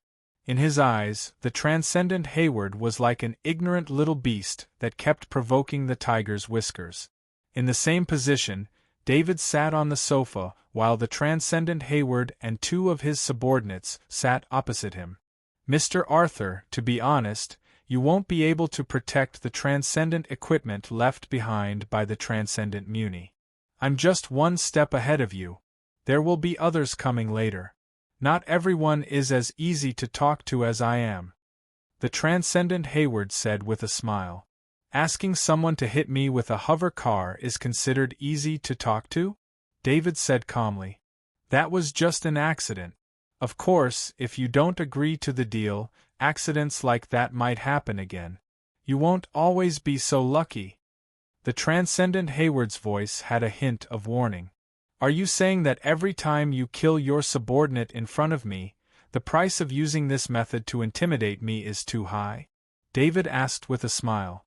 "What do you mean?" The Transcendent Hayward heard David's words and was stunned. He quickly opened his identity bracelet and received a reply. "Mr. Arthur, you've made me very angry. I lost an important subordinate because of you. The consequences of my anger are very serious," the Transcendent Hayward said with a murderous look in his eyes. "Please tell me. Let me know the consequences of your anger." David wasn't frightened by the Transcendent Hayward and said with a smile, "Do you really think your security system can protect you?" The Transcendent Hayward suddenly changed his expression and said with a laugh. David looked at the Transcendent Hayward in confusion. The security of Planet of Origin relied on the ubiquitous Skynet and the city's surveillance system on the outside, but the indoors relied on the private security system. If the Transcendent Hayward made a move in the mansion, David's private security system would immediately send everything here, including the video, to the nearest police station. Soon, the Transcendent Hayward would become a wanted criminal. Even a transcendent like the Transcendent Hayward wouldn't be able to escape the pursuit of the Planet of Origin police. Because of the identity of the Transcendent Hayward, many transcendent would be sent to kill him. This is the agreement Sir Hayward used to purchase aid security. The company you're using the security system belongs to Sir Hayward now. The lawyer on the side showed an electronic document to David in the form of a light screen through his identity bracelet and said, "It turned out that the Transcendent Hayward had purchased the security system development company of David's mansion to deal with David. Although the cost was shocking, it was worth it compared to 2 Level 4 Transcendent equipment." "You mean to say that my mansion's security system is now useless?" David looked at the lawyer and asked. Yes, there isn't even a record of us entering this mansion. The lawyer replied confidently. Mr. Arthur, I still insist on the transaction method. If you agree, the 100 million credits will still be given to you, or I can use another method. The Transcendent Hayward said in a deep voice. David had a strange expression on his face. He didn't expect the Transcendent Hayward to do this. The reason he didn't make a move before was because he was worried that he would expose his strength. He didn't expect the Transcendent Hayward to hide everything so well. There was no record of them entering his mansion. In other words, even if the Transcendent Hayward died here, no one would know. With that thought, David stood up and walked to the door. He closed the door from the inside and turned around. Since the Transcendent Hayward wants to use force, then don't leave, David said calmly. Ha ha! The Transcendent Hayward saw David's actions and couldn't help but laugh out loud. Even the bank staff and lawyer who came with the Transcendent Hayward laughed. Mr. Arthur, your adoptive father, Mooney, is also a Transcendent. I thought you knew how powerful the Transcendent is, but it seems like you didn't. In that case, I'll let you know why the Transcendent is called the Transcendent. The Transcendent Hayward said with a smile. He didn't even bother to put on his Transcendent armor. Instead, he walked towards David. David got into a bare-handed combat stance. This made the Transcendent Hayward even more amused. This was what a researcher was like. His brain had been messed up by all the research he did every day. David looked normal on the surface, but he had already activated a special strength-boosting device and raised his strength to a terrifying 256,000 kilograms. Because he had been using the Sniper Master to hide his presence, the Transcendent Hayward's transcendent senses couldn't sense any danger. This made the Transcendent Hayward even more fearless. The Transcendent Hayward walked in front of David and reached out to restrain David. As long as he could restrain David, he could force David to reveal the location of the Transcendent's equipment. After that, he could kill David to silence him. In fact, the Transcendent Hayward didn't want to kill anyone. On the planet of origin, no matter how perfect a murder was, there was still a chance of something going wrong. Therefore, the Transcendent Hayward had always wanted to resolve this matter through a trade. However, David's stubbornness forced him to use the method he didn't want to use the most. Just as the Transcendent Hayward's hand was about to grab David's shoulder, David moved. He threw a backhand punch with all his strength. Facing a Transcendent, David didn't want to hide anything. He wanted to take advantage of the Transcendent Hayward's carelessness to get rid of this problem in one fell swoop. The Transcendent Hayward saw David's punch, but he didn't care. He treated David as an ordinary person who had learned martial arts. Throughout the entire process, the Transcendent Hayward didn't understand one thing: who he was facing. When he heard the sound of the fist rubbing against the air, his expression changed. With a thought, he prepared to equip the Transcendent armor. However, the Transcendent Hayward's thought was still a step too slow. David's fist hit the Transcendent Hayward's abdomen first. The force of more than 250,000 kilograms smashed into the Transcendent Hayward's abdomen, causing his abdomen to cave in and his backbones to protrude outward. Along with this punch, there was the sound of bones breaking and organs exploding. When Hayward's Transcendent armor flew backwards, he was finally able to put on his Transcendent armor. However, he was already heavily injured by this time. David didn't care about the Transcendent Hayward. With the Transcendent Hayward's injuries, the Transcendent's life was nothing to worry about. He looked at his own fist.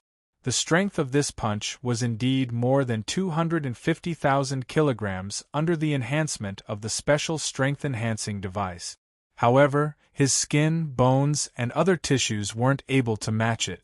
Therefore, after David's punch, the flesh on his fist cracked, revealing the jade-like bones inside. The Transcendent Hayward fell to the ground. Although he had put on the Transcendent armor, he had lost the ability to fight. He forced himself to raise his head and look at David, just in time to see the flesh on David's fist squirming. The exposed bones were quickly wrapped up by flesh and blood. In just 2 breaths of time, David's fist had returned to its original state. "You're not human. What kind of monster are you?" the transcendent Hayward said in a hoarse voice. "My name is Arthur Luce. I'm 22 years old this year. My home is 155, Garden Road in the 100 Victories district on planet Origin. I'm a researcher working at the 3rd Research Institute on planet Origin," David said as he walked towards the transcendent Hayward. The transcendent Hayward's eyes were filled with fear. He was sure that the Arthur in front of him wasn't the real Arthur. David came in front of the transcendent Hayward and grabbed the transcendent's head. With another burst of strength, the transcendent Hayward's head was twisted more than 180 degrees. With a crisp sound, the transcendent Hayward collapsed. Chapter 603. David calmly cleaned up the bodies of the transcendent Hayward, the bank employee, and the lawyer. He was satisfied with the increase in his strength. Although the transcendent Hayward had been careless, no one would have thought that a researcher, an ordinary person, would be stronger than the transcendent. Arthur didn't even need to wear the transcendent armor or the exoskeleton armor. This was unimaginable in the Federation. The transcendent Hayward died without understanding how Arthur had become so strong that he didn't even have a chance to resist. David was also surprised by his own strength, but he also understood the weakness of his strength. Without the protection of the exoskeleton armor, his body couldn't withstand the power when he used the special equipment to increase his strength by 11 times. This time, he ended the battle quickly, so his body didn't suffer too much damage. If the battle had turned into a tough one, his body would have collapsed quickly. Although David's exoskeleton armor had strong vitality and could continuously heal his body, he couldn't fight and bleed at the same time. Someone would notice his abnormality. "Looks like I'll have to end the battle quickly in the future. It's best if it's an assassination." David couldn't help but mutter to himself. After cleaning up the 3 corpses, David went back to continue his unfinished cultivation. This was his cultivation plan, and he would not waste any time on it. At 2 o'clock in the morning, he ended his training. This time, he didn't immediately rest. Instead, he summoned the shadow attendant. David pressed his hand on the shadow attendant's shoulder. To his surprise, there was no soul energy entering his body. This time, the shadow attendant didn't absorb much soul energy. Akaji, 2 ordinary people, and a transcendent. This amount of soul energy was very little for David, but he could still feel it. But now, there wasn't any soul energy at all. He couldn't help but panic. After all, his biggest advantage over everyone else was the ability of the shadow servant. The shadow attendant's ability was to absorb soul energy and convert it into soul energy that he could absorb. This directly strengthened his soul. Although the conversion ratio was small, it was the main reason why his soul was so strong. The strength of his soul made David's mental strength far superior to everyone else. This gave him an advantage over others. Once this advantage disappeared, it would be extremely difficult for his mental strength to increase again. David was worried as he split his consciousness into the shadow attendant's body to see what was wrong. In the end, he saw 4 small green balls inside the shadow servant's body. Within the green balls, he saw 4 illusory figures. They were Transcendent Hayward, the soldier who crashed into the car, the bank employee, and the lawyer. David understood that these were the souls of the 4 people.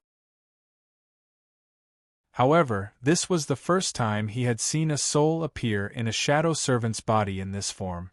He contacted the shadow attendant, and the shadow attendant responded. It turned out that the soul energy absorbed by the shadow attendant was not immediately converted into soul energy. Instead, it was waiting for David's order. Only when David gave the order would the shadow attendant absorb the soul energy. In the past, this task was controlled by the bald god. That was why the shadow attendant could automatically convert the soul energy after absorbing the soul energy. Shadow attendant, convert these souls into soul energy that I can absorb, David ordered in his mind. In the shadow attendant's body, the 4 green soul balls were constantly rotating. Traces of green energy were extracted from the soul balls. The green soul energy gathered together, and it was as transparent as a ball of water. There were no more illusory figures in it. The overall size of the soul energy was half the size of the 4 soul balls combined. During this process, when the 4 green balls transformed, they separated into 4 balls of knowledge. When David saw the soul energy ball, he instinctively had an impulse to approach it and absorb it. This was the instinct of life towards soul energy. The shadow attendant also had the same impulse, but the shadow attendant needed David's order to act. Divide the soul energy into 2. We'll each take 1. David ordered the shadow attendant. He would not treat the shadow attendant unfairly. Whether the shadow attendant had a consciousness or not, he regarded the shadow attendant as his closest comrade. Especially after the bald god disappeared, he understood that there were no longer any hidden dangers in his control of the shadow attendant. This made him value the shadow attendant even more. The shadow attendant sent a message of joy to David. Then the green soul energy ball divided into 2 halves. One half dispersed and became a part of the shadow attendant. The other half flew into David's body and entered David's brain. David felt a wave of comfort wash over him. A mist appeared in the soul fortress, nourishing every area of the fortress. David quickly felt that something was wrong. This was not something that could be done with such a small amount of soul energy. In the past, when he absorbed soul energy, even if it was a few times more than a transcendent's soul energy, he still would not feel this way. David asked the shadow attendant to show him his status panel. He saw that his will was 851. He clearly remembered that his will was 8.5 before this. A transcendent's soul energy could increase his will by 0.01.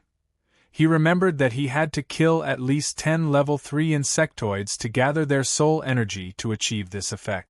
That bald god spirit took away so much of my soul energy. David thought of the reason and couldn't help but yell. If the bald god spirit had not appeared because of the battle angel, David might not have known how much soul energy the bald god spirit had taken for himself. Although the soul energy was converted by the bald god spirit's control of the shadow attendant, it was still David's soul energy that he had worked so hard to obtain. Sharing a few tenths of the soul energy was a bit unreasonable. David then thought of the soul energy he had absorbed on the Battlestar battlefield. If he had discovered and gotten rid of the bald man earlier, he wondered how much the soul energy he had absorbed in that battle would have improved his will. Fortunately, all of this was over. The bald god spirit had disappeared, and David could absorb more soul energy in the future. Of course, he was not going to be stingy like the bald god spirit. He decided that he would share all of the soul energy with the shadow attendant. David felt the happy emotions coming from the shadow attendant as he looked at the knowledge orbs that had been separated from the soul transformation orbs. The attributes of the 4 knowledge orbs were displayed on the knowledge orbs. David saw a knowledge orb that said Law, 5% complete. That should have been the lawyer's. That inconspicuous lawyer turned out to be a master-level legal talent. But thinking about it, to be able to catch the eye of a transcendent like Hayward, he must have decent professional skills. The knowledge orb that was extracted from the bank worker's soul was Finance, 2% complete. That knowledge orb was useless to David. Because David himself had mastered Finance, 96% perfection. He was more knowledgeable than the bank staff in terms of financial expertise. The knowledge orb that was extracted from Kaji's soul was Heavy Axe Mastery, 87% complete. That was also useless to David. Finally, the knowledge orb that was extracted from the Hayward Transcendent's soul was Heavy Sword Mastery, 15% complete. He did not expect the Hayward Transcendent to be a heavy sword master. David was not surprised that the knowledge orbs were useless to him. In fact, it was very difficult for him to find a knowledge orb that was useful to him. Most of his innate abilities had reached a level that ordinary people couldn't reach. The innate abilities he possessed were obtained from many experts who were active in dangerous areas. There was too much luck involved in this matter. Normally, it was already very difficult to even meet a weapon master, let alone kill one. Of course, a heavy sword master like the Hayward Transcendent could only be considered a beginner heavy sword master. Perhaps for the Hayward Transcendent himself, he wanted to get the equipment left behind by the Transcendent Muni to improve his strength. After observing the situation of the 4 knowledge balls, David felt as if a huge rock had been lifted from his heart. What he was most worried about was whether the knowledge orbs, separated by the shadow attendant, would still be the same as before, only extracting the strongest ability of the soul. If they were randomly obtained, then the possibility of David obtaining knowledge orbs in the future would be greatly reduced. Now, it seemed that this mechanism was not the result of the bald man's divine intervention, but the shadow attendant's own ability. David took out Transcendent Hayward's dimensional wristband. His mind entered the shadow attendant's body and controlled the shadow attendant to open the dimensional wristband. The items inside were not very attractive. The level 3 heavy sword and some valuable items were no longer in David's eyes. Even if the wealth of the shadow attendant increased tenfold, it would not attract David's interest. At 9 o'clock in the morning the next day, David drove the hover car to work again. Along the way, he also paid attention to whether there was any news about the disappearance of the Transcendent Hayward. On the Skynet, there was no news about the Transcendent Hayward. In fact, the Transcendent Hayward came to look for David this time with the intention of making a move, so he was very careful of his whereabouts. He carefully avoided some surveillance cameras and did not mention his whereabouts to anyone. Therefore, the disappearance of the Transcendent Hayward was not as big of an impact as the disappearance of the bank staff and the lawyer. However, if the Transcendent Hayward wanted to investigate the disappearance of these 2 people, they would not be able to trace it back to David. David's following days were very dull. Every day he cultivated like crazy. After work, he also did research alone. The Transcendent Hayward mentioned that other Transcendent Hayward had targeted David did not happen. Perhaps the other Transcendent Hayward was not as bold as the Transcendent Hayward, daring to make a move on planet Origin. Even if they wanted to make a move, they would wait for the right opportunity. Of course, some surveillance was done. David's senses were very sensitive. As long as someone was watching him, he would definitely notice. However, his lifestyle was so regular that no one had the chance to find any loopholes. Every day, if he was not at work, he was in the villa. He never attended the gatherings of the young people, nor did he go shopping or travel. There was no point in monitoring such a person. Therefore, in just 10 days, no one was monitoring him anymore. David stood in front of an instrument in Laboratory 3, his face full of joy. Although he already knew the correct research direction and had the ability of a research grandmaster, he should not have been excited about such a small research project. However, the theoretical ability of a research grandmaster was not straightforward. Although this research project was small, it was the first research result he had completed with his own hand. This biomaterial called green steel was now formed in his petri dish. David sorted out the experiment data, including the records of the several failures in the past few days. He put them all together to form a complete research process. The research grandmaster ability allowed him to know how to make a research impeccable in theory and not be questioned by others. David used the most rigorous method to complete the research report and submitted an application to the Third Research Institute to complete the research. Because Leader Laird had already sent the report of the research team up, David and Leader Laird were each responsible for a team of researchers. In theory, David was also a project leader like Leader Laird. Therefore, when David submitted the research report, he skipped Leader Laird and sent it to Director Bolivar of the Third Research Institute. Director Bolivar was looking at the information. The application had a special way of notifying him of the completion of the research, so he noticed it immediately. When he saw the Biomaterial Research Project completion report, Director Bolivar was very satisfied. The cost of the Biomaterial Research Project was about to exceed the project's maximum quota. The Research Institute's funds were limited, and it was impossible to support the research project without limit. Once the research fund exceeded the limit, the research project would be stopped. If it wasn't for Leader Laird's multiple reports that the research project would soon produce results, Director Bolivar wouldn't have waited any longer. He could have transferred the funds to more important places. Now that the Biomaterial Research Project had finally come to an end, Bolivar's heart was finally at ease. This would also be Director Bolivar's achievement. He wouldn't let his superiors keep saying that his subordinates were useless people who only knew how to ask for funds but had no result. However, when Director Bolivar opened the Biomaterial Research Project completion report, he realized that the applicant was actually Arthur. Arthur! Director Bolivar muttered to himself. He had a deep impression of Arthur mainly because of Arthur's background.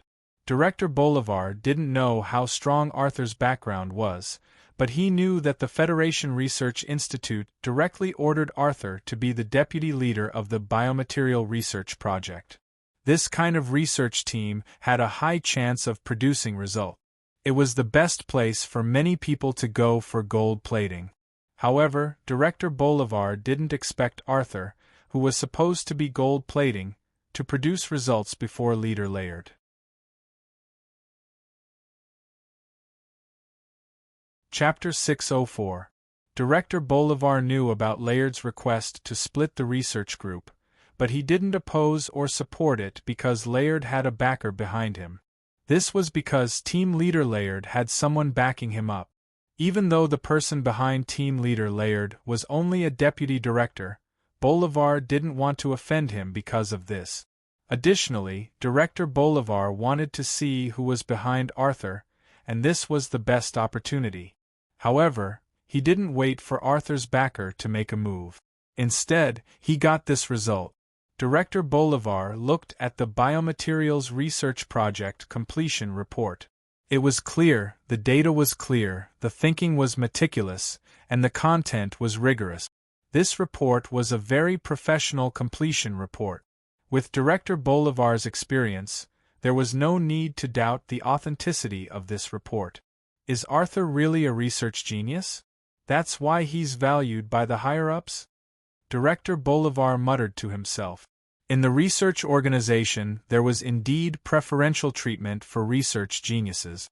Research had very strict requirements for talent, and most research results were from young to middle-aged, so the research organization would give research geniuses a certain amount of preferential treatment. It wasn't a big deal for Arthur to become a deputy director. Many research geniuses directly became a director and were in charge of a single research project. Of course, Arthur was unknown before, so no one knew that he was a research genius. Director Bolivar didn't make things difficult for David. Whether David had a backer or was a research genius himself, it was the reason why he didn't want to make things difficult for him. As for Leader Laird, Bolivar tossed him aside without a second thought. If Leader Laird was right, he wouldn't mind helping him. However, he couldn't stand up for Leader Laird in this situation. Director Bolivar looked at the completion report and knew that Laird had deviated from the correct path. This kind of research would only waste manpower and resources. He also had to thank David for completing the research. Otherwise, it would be a stain on Director Bolivar's record. I agree to the completion. Director Bolivar gave his opinion on the completion report. This kind of project didn't even need to be decided through a meeting. Director Bolivar could decide on his own. Just as Director Bolivar signed to confirm the completion of the project, Laird and all the researchers at the Seaside Research Institute heard a notification. The Biomaterials Research Project is officially completed today. The project is over. That's great. The researchers who were unaware of the situation cheered. These researchers participated in the research process, but they did not interfere with the progress of the research. However, they knew that once the research project was officially completed, they would be able to enjoy a portion of the benefits brought about by the project. Even though they didn't really get a lot of credits, the project completion bonus alone was already quite a big gain. A joyous atmosphere rose in the Seaside Research Institute. Many researchers stopped their work and joined in the celebration. What's going on? How did the project end? Laird was startled by the reminder. He stopped his experiment and asked in confusion. The researchers beside him were also in disbelief. The light screen in front of them showed the research process, and it was obviously a failure. Could it be that a research team accidentally completed our project? A researcher asked. This kind of thing was not impossible. There were always unexpected things that happened in research. In the past, there were research teams that did not produce any results for a long time, but another researcher accidentally completed another research team's project when he was working on another research. Let me check who completed the project, Laird said as he opened his identity bracelet. He saw a name on the project completion list and was stunned on the spot. The researchers beside him looked at Laird's identity bracelet curiously and saw a very familiar name. It's Deputy Leader Arthur. How is that possible? Am I seeing things? The researchers were all talking at once, expressing the confusion in their hearts. Laird's suggestion of splitting the research team was a joke in the eyes of these researchers. This was because Team Leader Laird had been researching for several years and was about to produce results. On the other hand, David was just a newbie. It was impossible for him to defeat Team Leader Laird in the research that Team Leader Laird excelled in. However, the truth was that David had won the competition. David was the only one in his research team. On the other hand, Leader Laird's research team had gathered almost all of the researchers. It could be said that David had single-handedly gone against a mature research team and obtained a complete victory. An indescribable emotion spread among the researchers. If they had joined David's research team before, they would have been able to enjoy the results of the research. In the field of research, everyone didn't care about authority. Instead, they cared about the research ability. Even the Federation's Research Institute focused on the research ability. Only when the research ability was recognized would one have the corresponding authority. The researchers that followed Laird knew that he had lost this round. At the same time, his years of hard work had gone down the drain. According to Laird's suggestion of splitting the research team, the research results of one team had nothing to do with the other team. At this moment, Laird was suffering the consequences of this. It didn't take long for the news to spread throughout the research team. Everyone was stunned. Regretful and frustrated voices were constantly heard in the Seaside Research Institute. Some of the smarter ones had already run to the third lab to report to David. It was actually a form of seeking refuge. However, these people couldn't enter the third lab. Only the internal staff could enter, and David was the only internal staff member. Although the research project had ended, it didn't mean that the research team could take a break. According to the rules, only those who participated in the project could take a break. The rest had to wait for the next step in the Research Institute. David didn't leave early. He received a message from Bolivar asking him to wait in the Seaside Research Institute.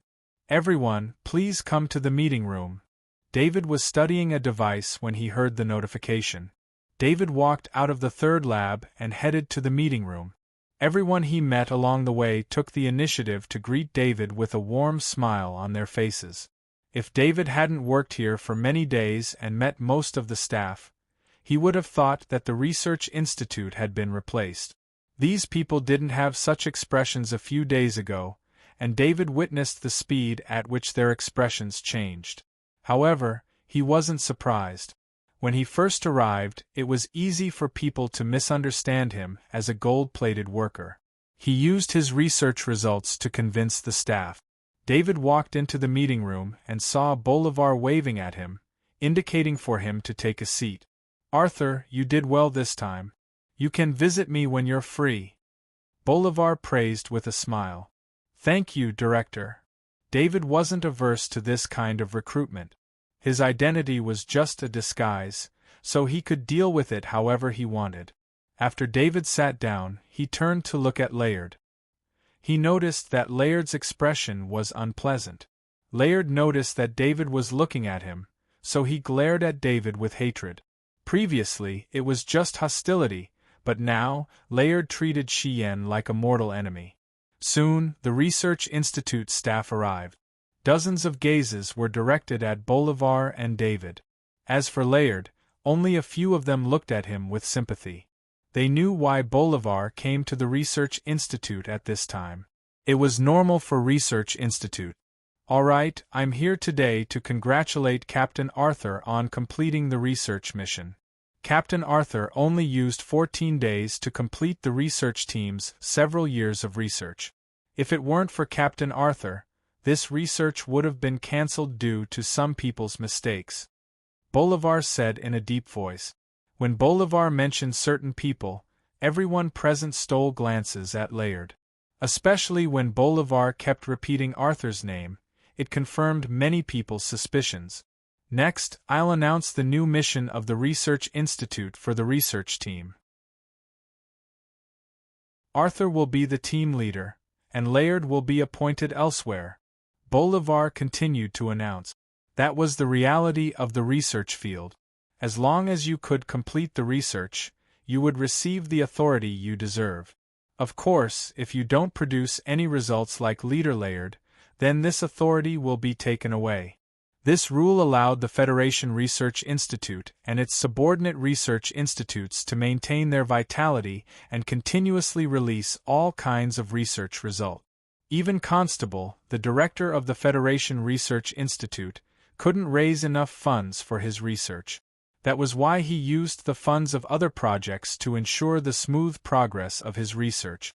As soon as Bolivar finished his speech, everyone in the conference room except for Layard clapped enthusiastically.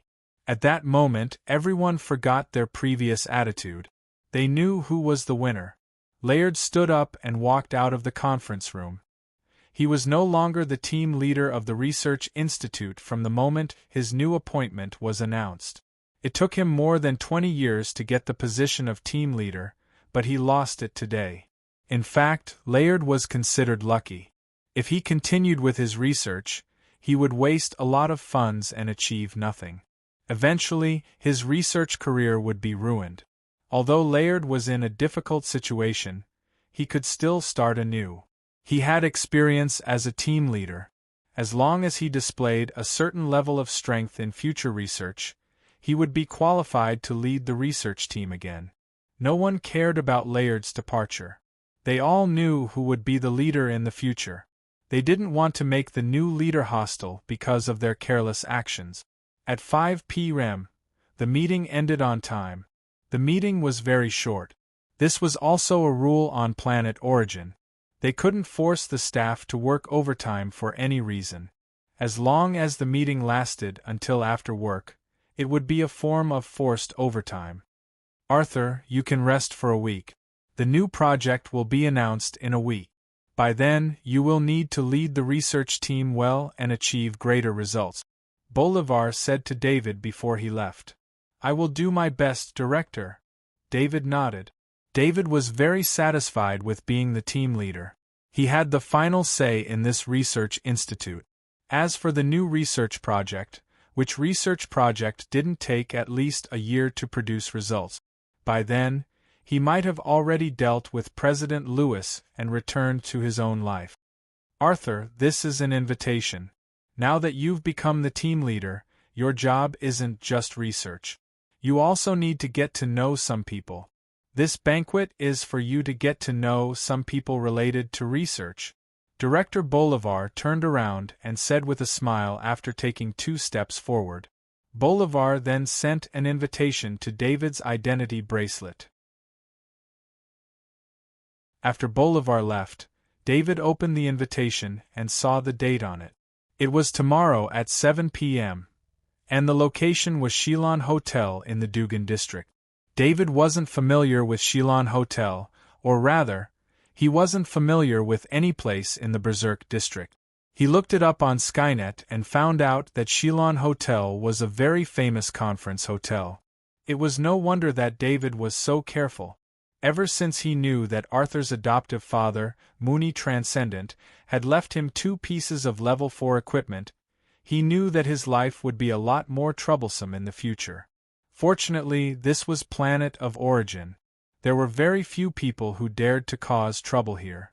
Lunatics like Hayward Transcendent were still very rare. Once they were discovered to have committed a crime on Planet of Origin, they would be hunted down. Even Transcendent was no exception. As long as David maintained the route between the villa and the Research Institute, it was almost impossible for others to find a chance. This could be seen from the fact that the number of surveillance personnel had decreased to almost 0 recently. He maintained a skeptical attitude toward everything, and even the invitation from Bolivar would only be accepted after checking it was safe. Of course, if David was still at work, then no matter how important this invitation was, he wouldn't go. No matter what it was, nothing was more important than his cultivation. 10 spirit forging sessions a day took up 10 hours of his time. He also had to find time to practice his control of his power. Adding in his work hours, he didn't have any extra time. Recently, he felt that the time to become a transcendent was getting closer and closer. This feeling was very mysterious. There was no reason for it to be just a feeling. However, David still believed in this feeling. It was also the motivation for him to cultivate for 10 hours a day.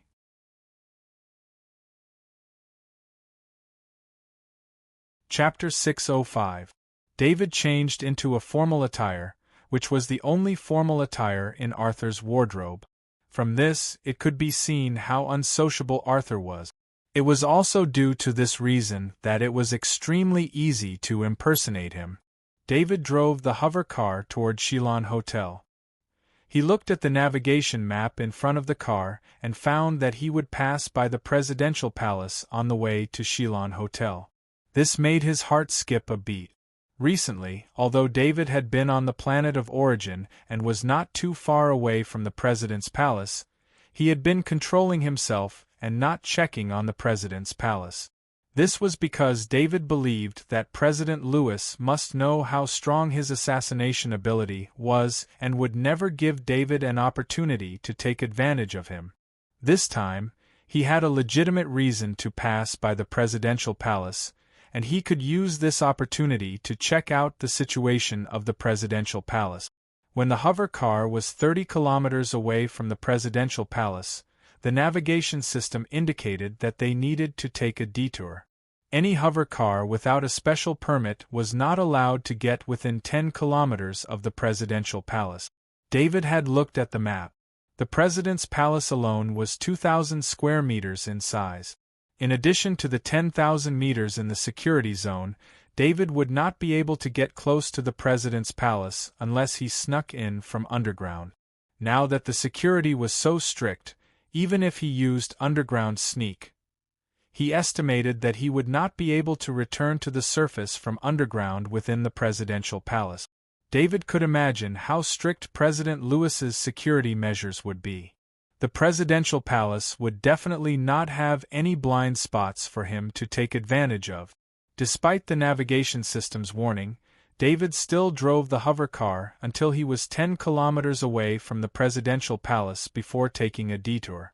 When he was 10 kilometers away from the Presidential Palace, he could clearly sense the presence of dozens of Transcendent without any concealment. This was also President Lewis's intention. President Lewis had never thought of using himself to bait David.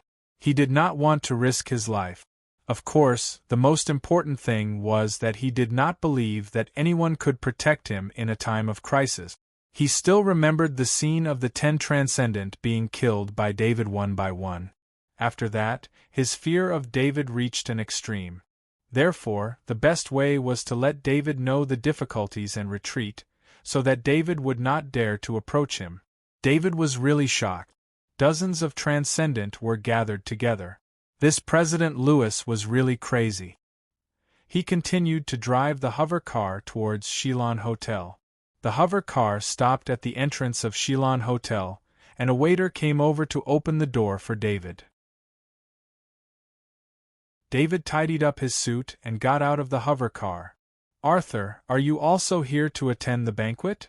A fat young man walked over and asked when he saw David. David couldn't help but stare blankly. Listening to the fatty's tone, he seemed to know Arthur, but David didn't know this fatty. This was the first time he met an acquaintance of Arthur's.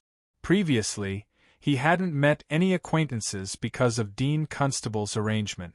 However, David had long known that such a day would come. He had also come up with a plan to deal with it. "You too?" David asked curtly. "I didn't expect you to be so lucky as to become a deputy team leader. I followed the team leader here to broaden my horizons. By the way, the people attending this banquet are all team leaders. Where's your team leader?" The fatty first revealed an envious expression, then looked around and asked. "I came by myself." David didn't know the fatty's name or identity, so he could only give a vague answer. At this moment, David saw a hover car arrive. The person who got out of the car was Director Bolivar. Director Bolivar also saw him. David quickly went up to him and used this opportunity to get rid of the fatty. When the fatty saw Director Bolivar, his thick and fat neck shrunk, and he quickly moved to the side. He also saw David's actions and couldn't help but sigh inwardly at the unfairness of the world. Arthur was originally an ordinary researcher like him, but he was much more flexible than Arthur. With his eloquence and superb flattery skills, he was like a fish in water. For him to be able to attend such an important banquet, it was imaginable how much the team leader approved of him. However, after comparing him to Arthur, he felt unbalanced. In his opinion, Arthur was just lucky to be taken care of by the higher-ups. "Arthur, let's go in together." Director Bolivar looked at his right-hand man and said with a smile, "Director, the standard of this banquet is very high." David couldn't help but ask when he saw a Transcendent standing at the entrance of the Shillon Hotel. Of course. Director Constable of the Federation Research Institute passed away due to an accident, and the position of the director is vacant. Recently, the people in the Federation Research Institute who have hopes of getting that position have been trying to build connections everywhere. This banquet is also one of the reasons. Director Bolivar said softly to David. This kind of secret information was the best way to build a closer relationship. Director Bolivar was well versed in this. A piece of information that wasn't too big of a secret was used to make David feel grateful to him. "So that's how it is." David nodded in response. Only then did David know that it was related to him. Thinking about it, it made sense. The director of the Interstellar Federation Research Institute had passed away. This position would naturally be targeted by many people. The people who were invited this time were basically the elites of the various research institute.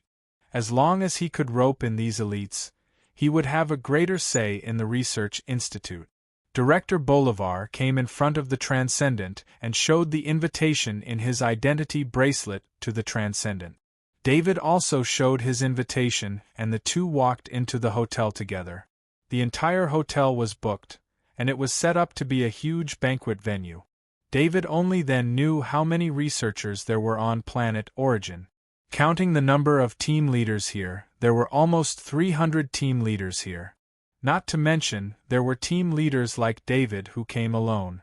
More than 300 project team elites were invited to a banquet. David couldn't help but take this group seriously. It seemed that this group's influence wasn't small. Although David had the ability of a research grandmaster, he didn't know much about the Federation's research field. After entering the banquet, Director Bolivar separated from David. He had his own circle of friends. David wasn't interested in interacting with others. He took a glass of red wine and sat down in the corner. Just as he sat down, all the guests stood up and clapped. He also stood up with the crowd. An old man walked in with 2 bodyguards. The 2 bodyguards were transcendent. Although their strength was only considered the weakest among the transcendent in David's eyes, to have 2 transcendent bodyguards meant that this old man's identity wasn't ordinary. Thank you all for coming to this banquet. This is an internal exchange within the Federation Research Institute. As the host, I wish you all a successful research. Cheers. The old man spoke with great vigor. David was sure that this old man must be in a high position. This kind of vigor could only be cultivated by power. After taking a sip of wine, the atmosphere of the banquet became lively. David sat in the corner again. He suddenly heard the words President's Palace, and quickly focused his attention on the small circle of 5 people not far away. The President's Palace has been locked down for more than 10 days. Do you know what happened? I heard that a transcendent wanted criminal entered planet Origin. The President's Palace received news of a threat, so they increased the security level. It's been so chaotic recently.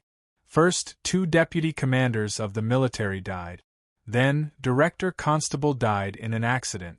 Then, the President's Palace received news of a threat.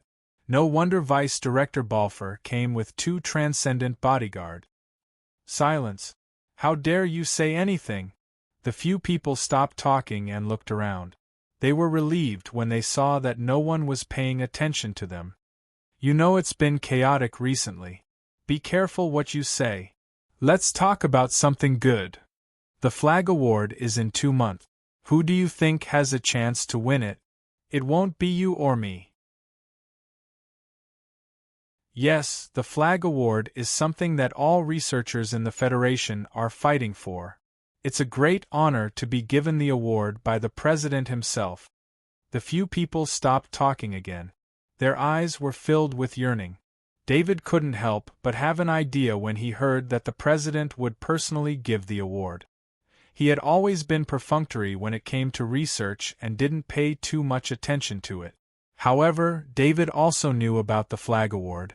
The Flag Award was the highest award in the Federation's research field, named after the late outstanding scientist, Flag.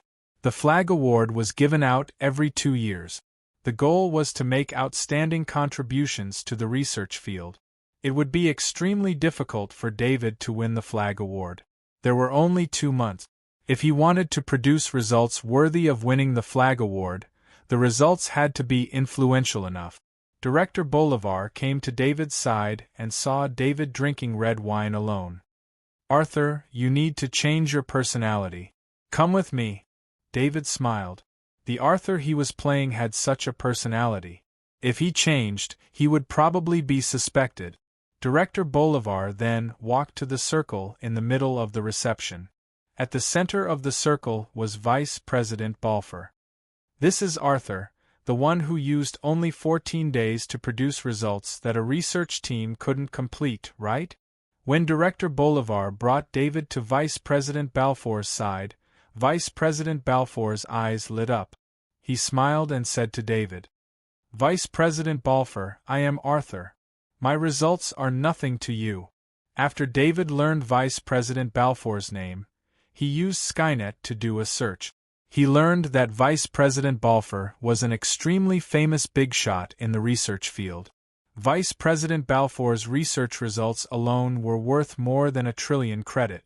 This was also where Vice President Balfour's confidence in competing for the position of president came from.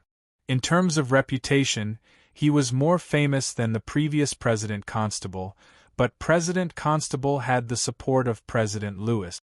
Now that President Lewis's term was coming to an end, unless he didn't want to be re-elected, he wouldn't intervene in the competition for the position of president of the Federation Research Institute. There were many forces that wanted to obtain this position, and even President Lewis had to be careful when dealing with them. Arthur, I didn't have your achievements when I was your age. The research world needs energetic young people like you. If you have any needs, you can contact me directly, Vice President Balfour said with a smile. Vice President Balfour gave his contact information to David, which made many people around them envious. It must be known that Vice President Balfour's contact information was not something that even some research institute directors had, let alone a new team leader like David.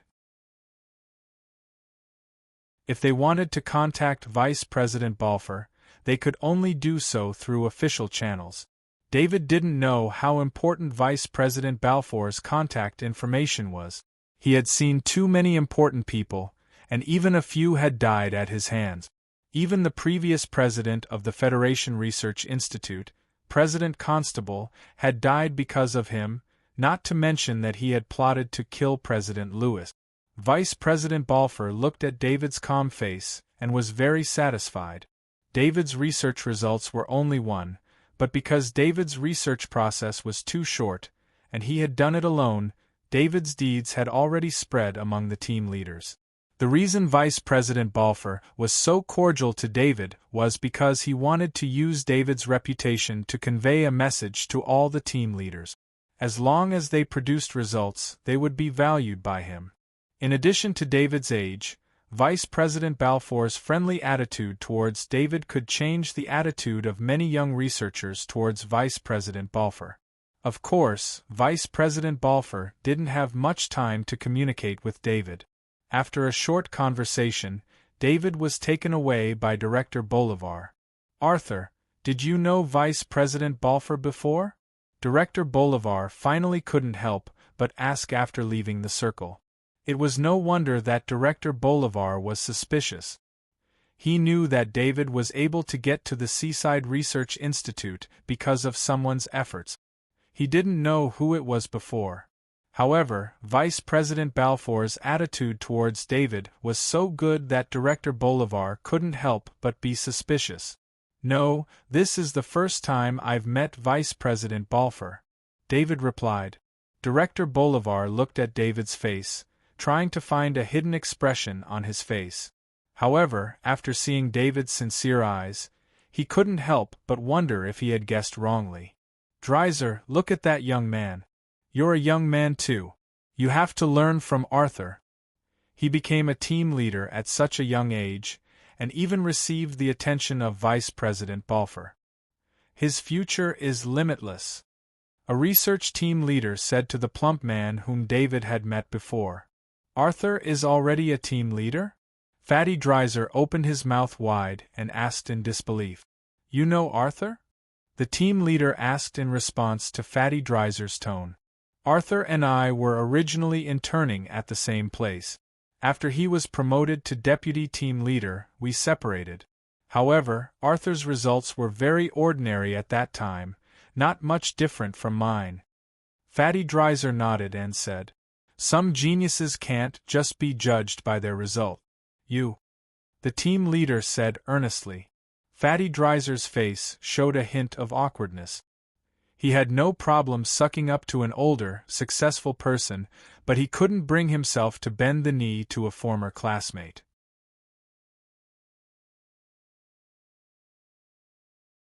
Chapter 606. David left before the banquet ended because he saw Fatty Dreiser constantly looking in his direction, as if he wanted to come over and talk to him. David would not interact with Fatty Dreiser again before he could figure out the relationship between Arthur and Fatty Dreiser. It would be too easy to give himself away. He drove the hover car in the direction of the Garden Road in the Triumph district. The distance was quite far. He had to cross 3 districts, and there was an area full of trees between each district. The sky was still bright when he arrived, and he had left early to go to the presidential palace, which seemed to have disrupted someone's plan, so he did not encounter any trouble. On his way back, David sensed that someone was following him as soon as he left the party. To be honest, he was not worried about his safety at all. It was easier for him to face the transcendent without his armor. The main thing was that he had to be careful not to expose his identity. Arthur's identity was not Kaji, and he was not Kaji who could kill the transcendent. Therefore, if he encountered any trouble, he had to kill them. There was a forest in front of him, and the hover car had to pass through a road in the forest. Because Planet of Origin had strict rules, hover cars could only fly close to the ground, so David could only pass through the forest. The hover car drove on the road in the forest, and the trees above almost completely covered the road. If it was the first day of pretending to be Arthur, David would probably consider whether to turn around to avoid trouble. However, he could not wait for someone to find trouble with him because he needed a large amount of soul energy. It was very difficult to obtain soul energy on Planet of Origin, so he could only take the opportunity of someone finding trouble with him to kill them. People who dared to make a move outside the city of Planet of Origin would remove the hidden danger in advance, avoid some surveillance, and make sufficient preparations before making a move. David's senses were not wrong. Not long after entering the forest, 2 Kaji in exoskeleton armor appeared in front of him, blocking the road ahead. Behind him, 2 Kaji also got out of a hover car. 4 Kaji completely blocked David's path. David was stunned. Only then did he realize that he was wrong. Although it was a transcendent who wanted his level 4 equipment, there was no need for the transcendent to personally come and capture him. He was just an ordinary person without any combat ability, so sending a few soldiers was already thinking highly of him. David frowned. He didn't get down from the hover car. Instead, he took out his transcendent stiletto and applied a level 4 poison to the transcendent stiletto. Then, he handed the transcendent stiletto to the shadow attendant and put it into his spatial ring. A trace of his consciousness entered the shadow attendant's body, and the shadow attendant passed through the hover car. It was hard for David to say how fast the shadow attendant could move. The shadow attendant's range of movement was 100 meters around him. Ever since the bald man's god spirit had disappeared, the shadow servant's speed had increased. In the past, when it was only returning, it was no different from teleportation. Now, as long as it was within 100 meters, it could arrive there in an instant. David didn't plan to do it himself. Even if he was investigated, he could shirk the responsibility. He looked at the time and used his identity bracelet to contact Director Bolivar. "Director, I have a project that I want to research. Can I proceed?" David asked. Just as David asked the question, a trace of his consciousness controlled the shadow attendant. The shadow attendant appeared behind one of the Kaji, and a transcendent stiletto appeared out of thin air and stabbed at the Kaji.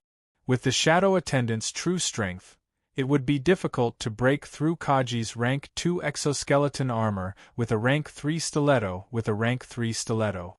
However, this wasn't a normal rank 3 stiletto. It was a transcendent stiletto with the ability to travel through space. When the shadow attendant stabbed forward with the transcendent stiletto disappeared and reappeared behind the Kaji. At this time, the transcendent stiletto was under Kaji's skin. The shadow attendant used the special ability of the transcendent stiletto to break through Kaji's defense. Although this kind of damage wasn't much and could only scratch the soldier's skin a little, the transcendent stiletto had been enhanced with the poison ability and was now a level 4 poison. Kaji's eyes were filled with confusion. Before he fell, the shadow attendant had already appeared behind Kaji and used the transcendent stiletto again. It was the same method of attack. Although it was simple, it was also the most effective. The 2 soldiers saw this clearly and their faces were filled with shock. They turned around and wanted to escape. However, as soon as the 2 soldiers took a step forward, the soldier on the left paused for a moment. The transcendent stiletto pierced his skin, and the transcendent stiletto disappeared again. When it reappeared, it had already pierced the skin of the soldier on the right. The shadow attendant put the 4 corpses into the portal ring and appeared beside David. At this time, David was still talking to Director Bolivar.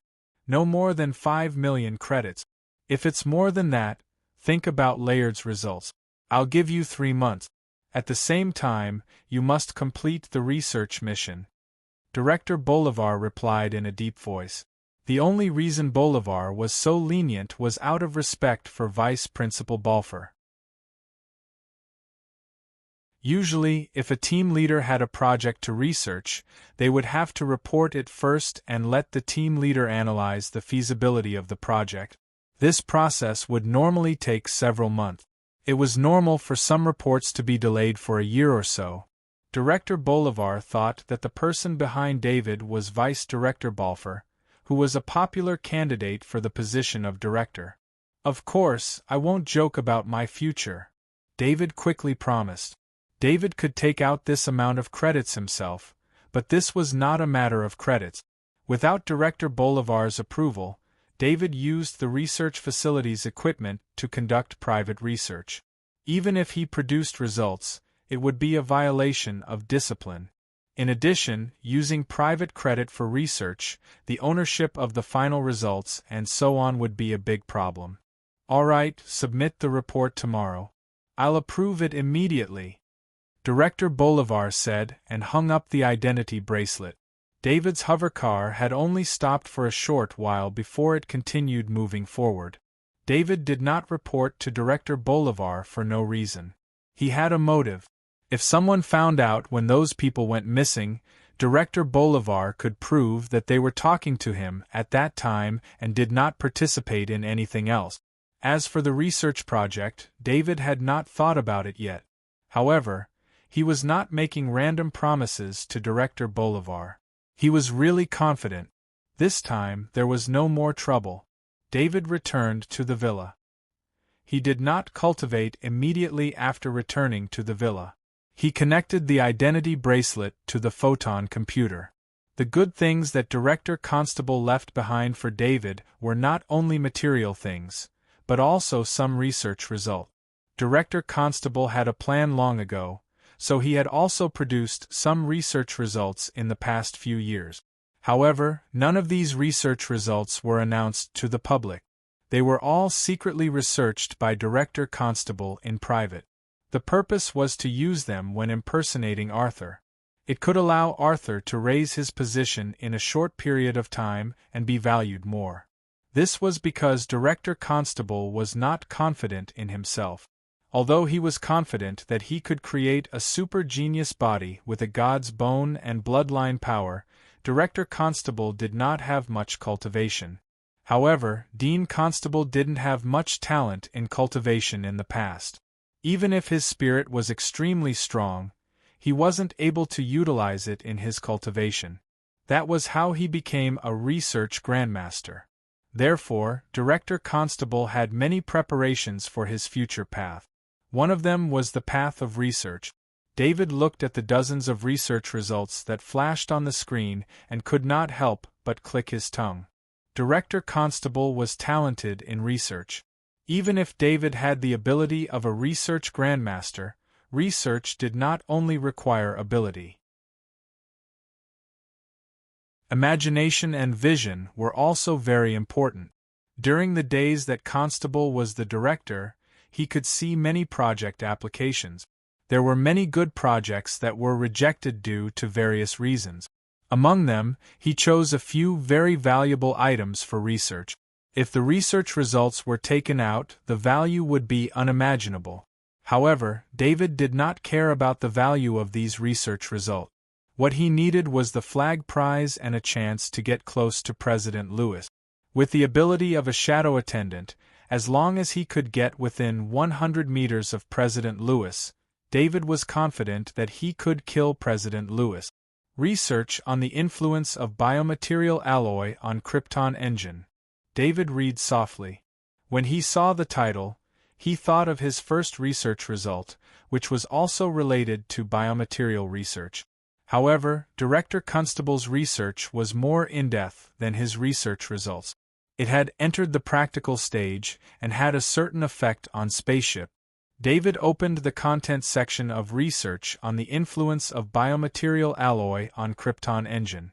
This research had Director Constable's style. It was rigorous, detailed, and standardized. From the failed research to the successful research step by step, the whole process was recorded in detail. David only needed to follow these data records and carry out experiments step by step. He would soon be able to produce the research result. Although the effect of this research on the Krypton engine was not obvious, it could still increase the engine power by 2%. This was a qualitative breakthrough in the field of engine materials that was at a bottleneck. This research was more to propose a feasible path and point out a direction for future researchers. This kind of research result would definitely be sensational as long as it was taken out. As long as there were no extremely significant research results in the next 2 years, there was a high chance that the flag prize would be awarded to him. Of course, the premise was whether David could complete the project and report it in a month. Although the flag prize was awarded in 2 months, the assessment process began a month in advance. David thought about it and decided to use this research result to win the flag prize. He made a research report on the influence of biomaterial alloy on Krypton engine and sent it to Director Bolivar without waiting for the next day. Director Bolivar had just arrived home and was about to rest when he received David's report. He roughly skimmed through the application report sent by David. In his heart, he thought that David was being too arrogant. How could such a big project be completed by David? Let alone 5 million credits. Even if it was 10 times more, it would not be enough for this project. One had to know that the amount of research funds invested in the engine project every year was astronomical. Almost all possibilities had been tested to achieve the high efficiency of the Krypton engine. However, Director Bolivar still approved David's application even though he had objections. David was already cultivating, so he didn't check Bolivar's reply right away. David did not plan to return to the Seaside Research Institute immediately. He still had a few days of vacation left, and he spent all of it on cultivation. Lawson Transcendent was a consecrated of the Federation's Intelligence Department. After he learned that Arthur had 2 Level 4 items, he used his authority to get the Federation's Intelligence Department to monitor Arthur. However, Arthur went on a business trip for a period of time, and even the Federation's Intelligence Department couldn't find out where he went. This made the Transcendent Lawson wonder if Arthur had been killed by someone else who had taken his Level 4 equipment before killing him. Some time ago, Arthur had returned, which gave Lawson another chance as a Transcendent. After such a long wait, Lawson Transcendent's patience was exhausted. He sent 4 Kaji's direct subordinates to capture Arthur. However, Lawson Transcendent did not expect the 4 Kajis to disappear into thin air, and the target, Arthur, returned to the villa as if nothing had happened. Lawson Transcendent used his authority to discover that Arthur was on the way back and was talking to Director Bolivar. This was the time when the 4 Kajis planned capture of David. Damn it, someone's trying to sabotage my plans. Lawson Transcendent did not suspect David. He did not expect David to be a strong individual. Lawson Transcendent suspected that someone from the Transcendent had made a move. Perhaps this person was a friend of Muni Transcendent or a competitor. In order to prevent Lawson Transcendent from succeeding, this person had disrupted Lawson Transcendent's plan. I can't wait any longer. I have to be one step ahead. Lawson Transcendent decided. There were many Transcendent members who had the same idea as Lawson Transcendent. Every Transcendent had their own authority, and they were all using their own methods to obtain the Level 4 items in David's possession. It was precisely because of the thoughts of so many Transcendents at the same time that a miraculous balance was formed, preventing the previous Arthur from being caught. However, Hayward Transcendent was the first to break this balance. Although they did not know where Hayward Transcendent had gone, Many Transcendent members knew that Hayward Transcendent had acquired the security company of David's Villa's security system. In order to capture David before anyone else, they were eager to make a move.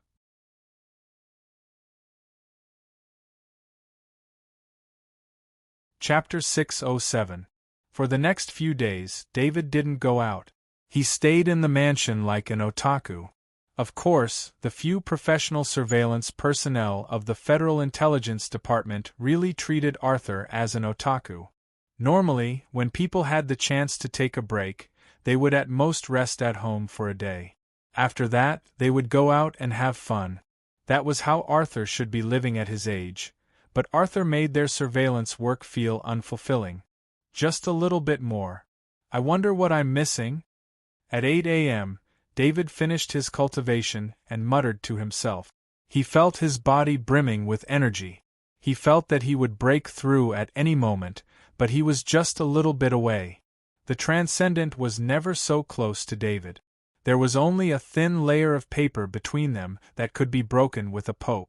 He just lacked the opportunity to poke. Perhaps he would become the Transcendent in the next second, or perhaps it would take a few days or months. David washed up and sat in the hover car.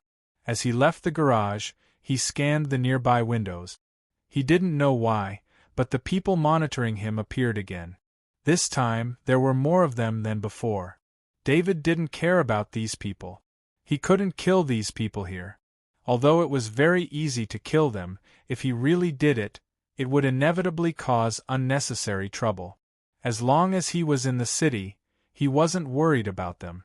David had many tricks up his sleeve. He had plenty of ways to make those people suffer. He arrived at the Seaside Research Institute. Everyone greeted him respectfully when he entered the institute. David nodded along the way. He went to the team leader's office. This used to be Team Leader Layard's office. After Team Leader Layard took away his personal belongings, the office seemed to have been cleaned up. All the items were replaced with new ones. He turned on the optical supercomputer on his desk. A screen appeared and he used his authority as a research team leader to see the new research mission assigned by the Third Research Institute. It was also a material research proposal. However, the Seaside Research Institute only needed to research a small part of the proposal as a support for the overall research proposal. There were many research teams like the Seaside Research Institute that assisted in the research proposal. They completed unimportant but necessary research missions. David flipped through the research proposal and simulated the assigned research project in his mind. This research project would last for 1.5 years. The funding was quite generous. It was 20 million credits. David's valiant spirit was far stronger than Dean Constable's, and he had Dean Constable's Grandmaster Researcher ability. In fact, David's research ability had already surpassed Dean Constable's. David began to operate on the hologram. He refined the research project and divided the tasks into 12 parts, each of which was the responsibility of the 12 senior researchers under him. According to his judgment, as long as the Seaside Research Institute followed his instructions, it would take at most 3 months to complete the research project. This was the result of not including David in the research team. He had his own research direction and would not personally participate in this project. David didn't hold a meeting. Instead, he distributed the 12 research projects to the 12 senior researchers through their identity bracelet. The 12 senior researchers had their own researchers, assistants, and assistants. David wasn't like Layard, who held all the power in his hands. He didn't lack credits, nor did he want to earn credits from the research. David set the direction of the research. As long as the 12 senior researchers completed the assigned tasks, they would be rewarded accordingly. This had nothing to do with the results of the research. It also made the researchers more motivated because all the pressure was on David. The 12 senior researchers couldn't help but let out a long sigh of relief after receiving the information on their identity bracelet. They had already prepared for the worst. However, they didn't expect David to not retaliate against their previous attitude. Instead, he took the responsibility and made their work easier. David went to Lab 3. This was where he first produced the result. He still wanted to continue his experiments here. The Seaside Research Institute's work was carried out in an orderly manner. Although David didn't speak publicly, he mobilized the entire Seaside Research Institute through the news. No one knew what David was doing in Lab 3. It was now a restricted area of the Seaside Research Institute. The staff of the Seaside Research Institute didn't say anything about David not participating in the research because they found that the Research Institute's progress on the new project was surprisingly fast. As the days passed, David had been suppressing his aura. After 10 rounds of training a day, he felt that he could no longer suppress the power in his body. In order to impersonate Arthur, he used the Sniper Master aura concealing ability to conceal his strength. However, as the breakthrough neared, it became more and more difficult for him to suppress the violent aura. Fortunately, David only appeared in the Seaside Research Institute for a short period of time. He spent the rest of his time alone in Lab 3. It was the 10th day of David's work as the leader of the research team. It was also the day he obtained the first phase of the data. With this data, he had a theoretical basis for the impact of biomaterial alloys on the Krypton engine research. David entered the data into the report and was about to send it to Director Bolivar when he received a call request. He checked the caller and couldn't help but be stunned. It turned out that the caller was Vice President Balfour. As Vice President Balfour, it was indeed strange for him to directly contact a project leader of a subsidiary of the Federation Research Institute. Although David and Vice President Balfour had exchanged contact information at the cocktail party 10 days ago, he never thought that Vice President Balfour would take the initiative to contact him. "Hello, Vice President." David took the initiative to greet him. "Arthur, I'm not disturbing your work, am I?" Vice President Balfour asked with a smile on his face. "No, I'm sorting out the data of the research project. I'm not conducting any experiments," David replied. "That's good. I heard that you've applied for a research project. Is the fee enough? Do you want to increase the budget and manpower?" Vice President Balfour continued to ask with concern. "Thank you for your concern, Vice President. The research fee is enough, and I don't need manpower. I'm working on this project myself, and I've already obtained preliminary results," David said gratefully. On the other side, Vice President Balfour was stunned. He knew that David had applied for the impact of biomaterial alloys on the Krypton engine research project less than 20 days ago. Vice President Balfour was also involved in research, so he naturally knew how difficult this project was. He only asked this time because David was a model that he had set up. He was concerned that David would promote him as a subordinate. Who would have thought that Vice Dean Balfour would hear such shocking news? "You're saying that the impact of biomaterial alloys on the Krypton engine research has already obtained preliminary results?" He still confirmed. "Yes. Maybe I'm very lucky.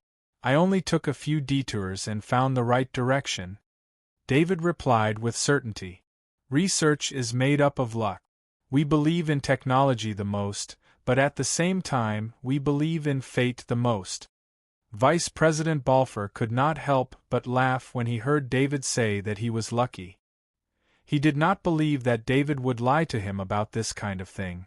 There was nothing to lie about. The research work would be clear as long as he saw the report. "Arthur, send me a copy of your report when you're done. I want to see the progress of your research too," Vice President Balfour said after some thought.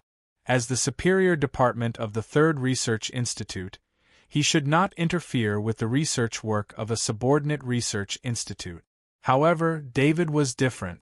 Everyone could see that Vice President Balfour was especially concerned about David at the banquet, so those people thought that David was part of Vice President Balfour's faction. This was also the impression that Vice Dean Balfour had purposely created. He had checked Arthur's information and knew that Arthur was just a lucky person. Because Dean Constable had some friendship with Arthur's adoptive father, Transcendent Muni, Arthur was promoted. However, Dean Constable had fallen, and Arthur no longer had a backer. If Arthur was ordinary, then he would become a dispensable part of the research system, drifting with the tide and slowly being forgotten. He would only be a deputy leader for the rest of his life. However, Arthur displayed astonishing talent. In just over 10 days, he managed to complete the work that dozens of people in the Seaside Research Institute had been working on for several years. Recruiting Arthur was just a casual matter for Vice President Balfour. It would be great if he succeeded, but there was no loss even if he failed. However, Arthur continued to display his genius research ability, so he was worthy of Vice President Balfour's attention. Vice President, please wait a moment. I've finished the report. I'll send it to you now. David did not hesitate. He immediately sent the preliminary research report over. He was not worried that Vice President Balfour would be greedy for his research result. The Interstellar Federation's research system already had absolute safety measures in place for the protection of research result. Besides, Vice President Balfour was fighting for the position of the head of the Interstellar Federation's Research Institute. He would not do such a thing at this time and let his opponent have something to use against him. Let me see. Vice President Balfour did not close the communication. He opened the report on his identity wristband as he spoke. Vice President Balfour flipped through the report. Each piece of data was incomprehensible to a layman, but in his eyes, each piece of data supported the research on the effect of biomaterial alloys on krypton engenes. He read very slowly. At first, he only wanted to take a glance, but now his mind was completely absorbed by the report. Vice President Balfour had forgotten that he was still on the phone. He kept calculating the data until he reached the last line. Only then did he let out a long sigh. Only then did he realize that he was still on the phone with David. Arthur, I can see your rigorous attitude from this report. I've read the report. I want to ask, how long will it take for the final results of the research on the effect of biomaterial alloys on krypton engenes to come out? Vice President Balfour asked with some urgency. Vice President Balfour was currently fighting for the position of the dean. Once the results of the research on the effect of biomaterial alloys on krypton engenes came out, it would be a great help to him in his fight for the position of the dean. A young research team leader had achieved major research results under the care of Vice President Balfour. Just the thought of this title alone was enough to make one excited. My estimate is that it will take another 20 days. This is the ideal time. If there are any problems in the research, it may drag on for some time. But with the theoretical basis, the research direction will not be wrong. I believe that there will be results in no more than 30 days. David replied with full confidence. In fact, the results of the research on the effect of biomaterial alloys on krypton engenes had already come out. He could bring it out at any time. It was just that in order to perfect the chain of the research process, he needed to drag on for 20 days. All right, don't submit this report to the Research Institute. I'll talk to Bolivar. You can report directly to me in the future, Vice President Balfour said with an excited look on his face as he laughed. Vice President Balfour thought to himself. He was just talking about Arthur's luck, but now it seemed that it was not Arthur's luck, but his own luck. The reason why he took over the management rights of David from Director Bolivar was because he was worried that David's report would attract the attention of his competitors. When that time came, he did not know if David could resist the temptation of his competitors. Yes, Vice President. David did not care whether he submitted the report to Director Bolivar or not. Instead, he directly reported to Vice President Balfour. It was more likely to increase the impact of the research. Let's meet tomorrow. Not in the office. Let's have lunch at Pin's Hang Tea House at 1 o'clock. Vice President Balfour invited David. He wanted to strengthen his relationship with David. Only by meeting and talking could he express the importance he attached to David and let David completely bind to his side. After Vice President Balfour disconnected from David, he did not wait for a moment.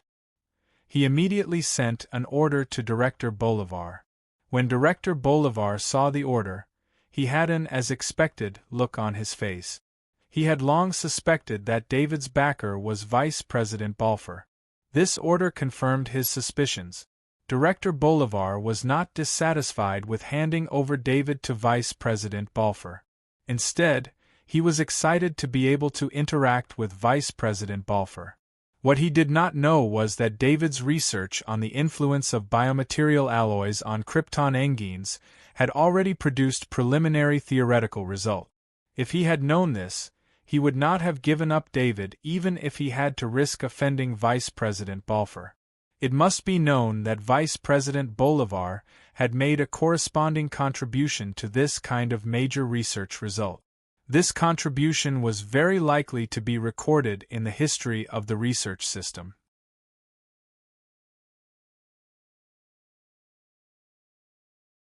Chapter 608. The next morning, an order was sent to the Seaside Research Institute. The Seaside Research Institute would be placed under the jurisdiction of Vice President Balfour of the Federation Research Institute. This order made everyone in the Seaside Research Institute extremely excited. This meant that their rank had risen by one level. At the same time, their treatment would also be different from the other research groups of the Third Research Institute. The treatment of the Federation Research Institute was much better than that of the Third Research Institute. These people also had sharp eyes. Everything had changed after David took over the Seaside Research Institute. It was needless to say who was involved in this matter. At noon, David left the Seaside Research Institute. He was now under the jurisdiction of Vice President Balfour. Vice President Balfour invited him to have lunch with him. This was also part of his job. As soon as he left the Seaside Research Institute, he felt that there were people watching him. He ignored the several groups of people who were watching him and headed towards the Pins Hang Tea House. The Pins Hang Tea House was a secluded tea house for official business. It was suitable for some business meetings. Due to the high cost of living here, it was able to maintain a secluded environment. David entered the Pins Hang Tea House and directly walked into private room number 2. When he entered the private room, Vice President Balfour had already arrived. Beside Vice President Balfour were 2 transcendent-level bodyguards. They were sitting at the side and drinking. "Arthur, come and sit down." Vice President Balfour stood up and greeted him with a smile. "Vice President, please sit down too," David said as he stepped forward. After the two of them sat down, a waiter served lunch. "Arthur, I know that a genius like you doesn't want too much help, but I still hope that you can tell me if you have any difficulties. I will add an additional 50 million credits to your research funds. In addition, a batch of equipment will be sent to the Seaside Research Institute tomorrow," Vice President Balfour said with a smile. "With your support, I believe that the research will definitely produce results very quickly. I actually have an idea that I want to share with you." David didn't decline Vice President Balfour's good intentions and said, "That's right. If there's anything you need, just say it. As long as I can help you, I will definitely help," Vice President Balfour said happily. The fact that David could make a request meant that David had accepted his invitation. "If I can produce results from my research this month, can you help me apply for the flag prize?" David asked Vice President Balfour with hopeful eyes. Vice President Balfour was slightly stunned. He didn't expect David's goal to be the flag prize. However, after careful consideration, he realized that if David really brought out the research results of the impact of biomaterial alloy on the Krypton crystal engine project, especially the samples of the biomaterial alloy, then it would definitely be important enough to win the flag prize. However, under normal circumstances, David's best choice for winning the flag prize was to participate in the next flag prize. That way, he would have a higher chance of winning. Although the research results of the impact of biomaterial alloy on the krypton crystal engine would have a great impact, it also needed a process of dissemination. Right now, there was only a month and a half until the flag prize. On top of that, the flag prize would review the qualifications a month in advance. After taking away the research time needed, the flag prize would review the qualifications of the impact of biomaterial alloy on the krypton crystal engine almost as soon as the research results came out. Perhaps this would be a very troublesome matter for other people, but for Vice President Balfour, it was just a matter of moving his mouth. More than half of the flag prize review members belonged to the Federation Research Institute. As the vice president of the Federation Research Institute, it wasn't a problem for him to say something like this. It wasn't a matter of principle. It was just the qualifications to participate in the flag prize. No one would make things difficult for Vice President Balfour in this regard. No problem, but you better bring out the research results as soon as possible. The earlier it is, the more time you have to promote it. That way, I can help you with the flag prize. Vice President Balfour could see that David wanted fame, so he made a big promise. Indeed, as long as David brought out the research results in advance, Vice President Balfour wouldn't have a problem with helping him with the operation. This was also to build momentum for Vice President Balfour himself. As long as David's results were great, it would show how good Vice President Balfour's leadership was. Especially now that David was Vice President Balfour's direct subordinate, Vice President Balfour had a share of the result. Transcendent Ewell heard the surveillance personnel. He sent out say that Arthur went to the tea room alone and even entered the private room. This immediately made Transcendent Ewell's heart move. He also knew that there were many groups of people monitoring Arthur recently. The surveillance personnel he sent out had discovered 4 groups of people, and there were also some who were hidden even more deeply that hadn't been discovered. Transcendent Ewell didn't want to wait any longer. If it wasn't for the fact that Arthur had been running between the villa and the Seaside Research Institute, giving him no chance at all, he would have already made his move. Now that David had entered the private room, how could he let go of this opportunity? There was no surveillance equipment in the private room. This kind of business room was generally prepared for business meetings. If there was surveillance equipment in the private room, who would dare to come in for business meetings? So, as long as he moved fast enough, it wouldn't be a problem to take Arthur away without alerting the security system. Transcendent Ewell walked into the tea room. On the other side, 2 of his subordinates found an excuse to make a scene, attracting the attention of the entire tea room. The waiter hurried over to deal with it. Transcendent Ewell took advantage of this opportunity to come to the door of private room number 2. He reached out and pushed it hard. No matter how sturdy the door was, it couldn't withstand the strength of Transcendent Ewell. With a click, the door lock broke. Transcendent Ewell pushed the door open and walked in. David had already noticed Transcendent Ewell when he entered the tea room because the shadow attendant had been outside the private room the whole time. He had to be careful. Anyone who was being watched by so many people would pay attention to their own safety. Transcendent Ewell tried his best to hide his transcendent presence, but he couldn't escape the shadow attendant's eyes. When Transcendent Ewell came to the door of the private room, David casually glanced at the 2 transcendent beside him. He saw that the 2 transcendent bodyguards had also noticed something. They put down the cups in their hands and stood up. The moment Transcendent Ewell pushed the door open, the 2 transcendent bodyguards pounced on him.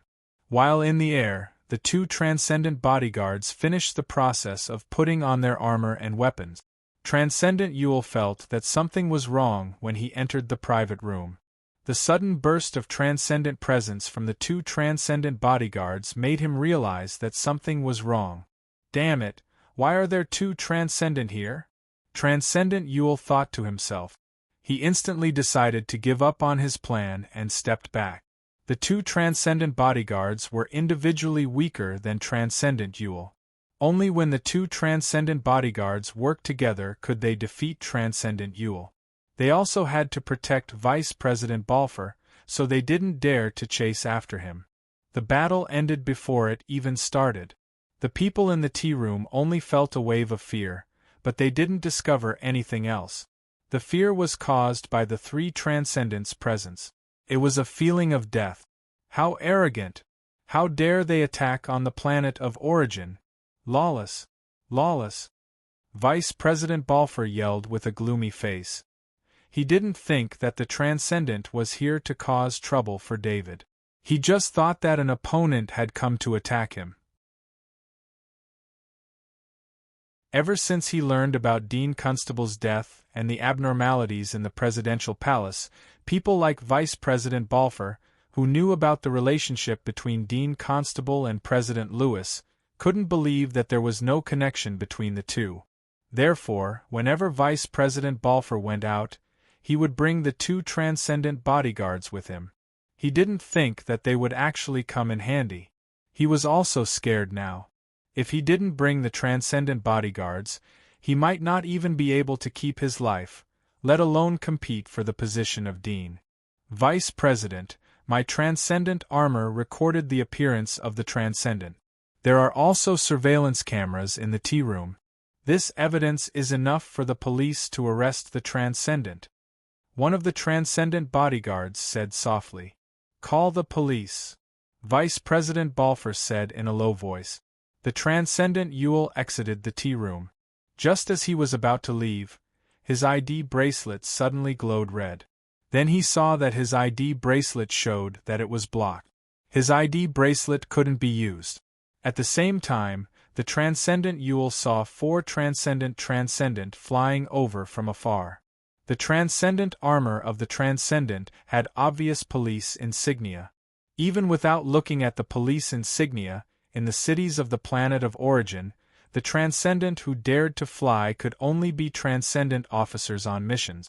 A normal transcendent who dared to fly would be arrested. The transcendent Yule hesitated. He didn't dare to resist.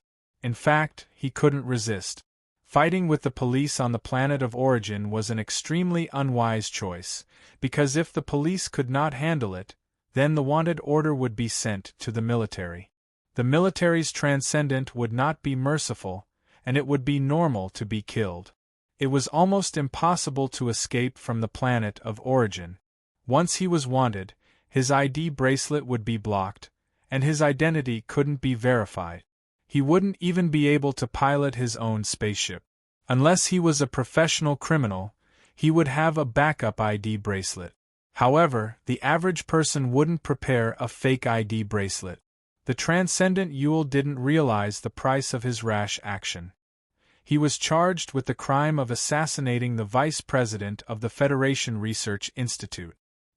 His transcendent identity didn't matter at all. As one of the Federation's most important institutions, the Federation Research Institute had a very high status.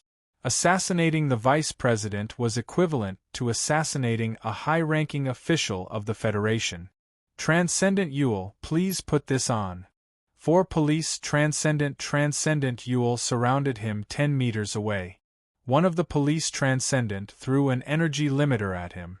Transcendent Yule's expression changed when he saw the energy limiter. The energy limiter could restrict the Transcendent's transcendent power so that the Transcendent couldn't use his own transcendent power. This was usually used to deal with serious criminals. Transcendent Yule always thought that he had only broken into the box and didn't do anything wrong. Even if he was caught, he would at most be given a warning and pay a fine. However, it was different when he used the energy limiter. He was putting his life in the hands of others. To a Transcendent, this was something that was completely unacceptable. The energy limiter had to be worn by the Transcendent because when it was forcibly worn, as long as the Transcendent resisted using his transcendent power, the energy limiter wouldn't work. You don't have to do this for a small matter, do you? Transcendent Yule asked with a smile. A small matter? the police transcendent said sarcastically. He then said, Transcendent Ewell, you're really arrogant. You're saying that the assassination of a high-ranking Federation official is a small matter. Transcendent Ewell finally understood why the police transcendent gave him the energy limiter. He also knew why there were two transcendent in the box. The person who met Arthur in the box was a high-ranking Federation official. Only a high-ranking Federation official had the right to have a transcendent bodyguard. I didn't assassinate a high-ranking Federation official. I just went into the wrong box. Transcendent Ewell quickly explained. Put on the energy limiter, or we'll kill you. Transcendent Ewell said in a low voice as a weapon appeared in his hand. Transcendent Ewell obviously couldn't put on the energy limiter. After knowing the charges he would face, he knew that he couldn't be arrested. Once he was arrested for the crime of assassinating a high-ranking Federation official, the trial would be swift. As long as there was evidence, it wouldn't be delayed at all. According to the previous sentences for the attempted assassination of a high-ranking Federation official, the lightest punishment was life imprisonment. The Transcendent's abilities would also be destroyed. If he ran away now, he might have a chance to live. If he surrendered, he wouldn't be able to bear the consequences. Transcendent Ewell's transcendent armor appeared on his body. He also had a weapon in his hand. He was completely at ease. Transcendent Ewell seemed to be prepared. When Transcendent Ewell took out his weapon, he activated the alarm. The ear-piercing alarm sounded. People who heard it immediately hid in the buildings. It was the sound of the police warning the public. At the same time, the alarm was also sent to the police station. Reinforcements would be sent there. Transcendent Ewell wanted to break out, but the 4 Transcendent police were able to block him every time. They didn't fight him head-on at all. They only used their advantage in numbers to block his attacks. These Transcendent police weren't very strong, but they were very good at cooperating with each other. Transcendent Ewell couldn't find an effective way to attack. He could only attack again and again. Even if Transcendent Ewell was flying in the air, it was the same. The 4 Transcendent police officers were trying to trap Transcendent Ewell. Transcendent Ewell's damage would eventually be recorded in Transcendent Ewell's judgment anyway. They wouldn't risk their lives just to catch him. Although it was 4 against 1, with Transcendent Ewell's abilities, it wouldn't be a problem for him to kill one of them before he died. Transcendent police understood this very well. They didn't want to risk their lives. Soon, another 4 Transcendent police arrived. What happened next was simple. The 8 Transcendent Ewell was seriously injured and fell to the ground. Transcendent Ewell was saved, but he probably wouldn't be able to get out of prison for the rest of his life. Especially when David saw the look in Deputy Director Balfour's eyes, he guessed that Transcendent Ewell wouldn't be able to survive.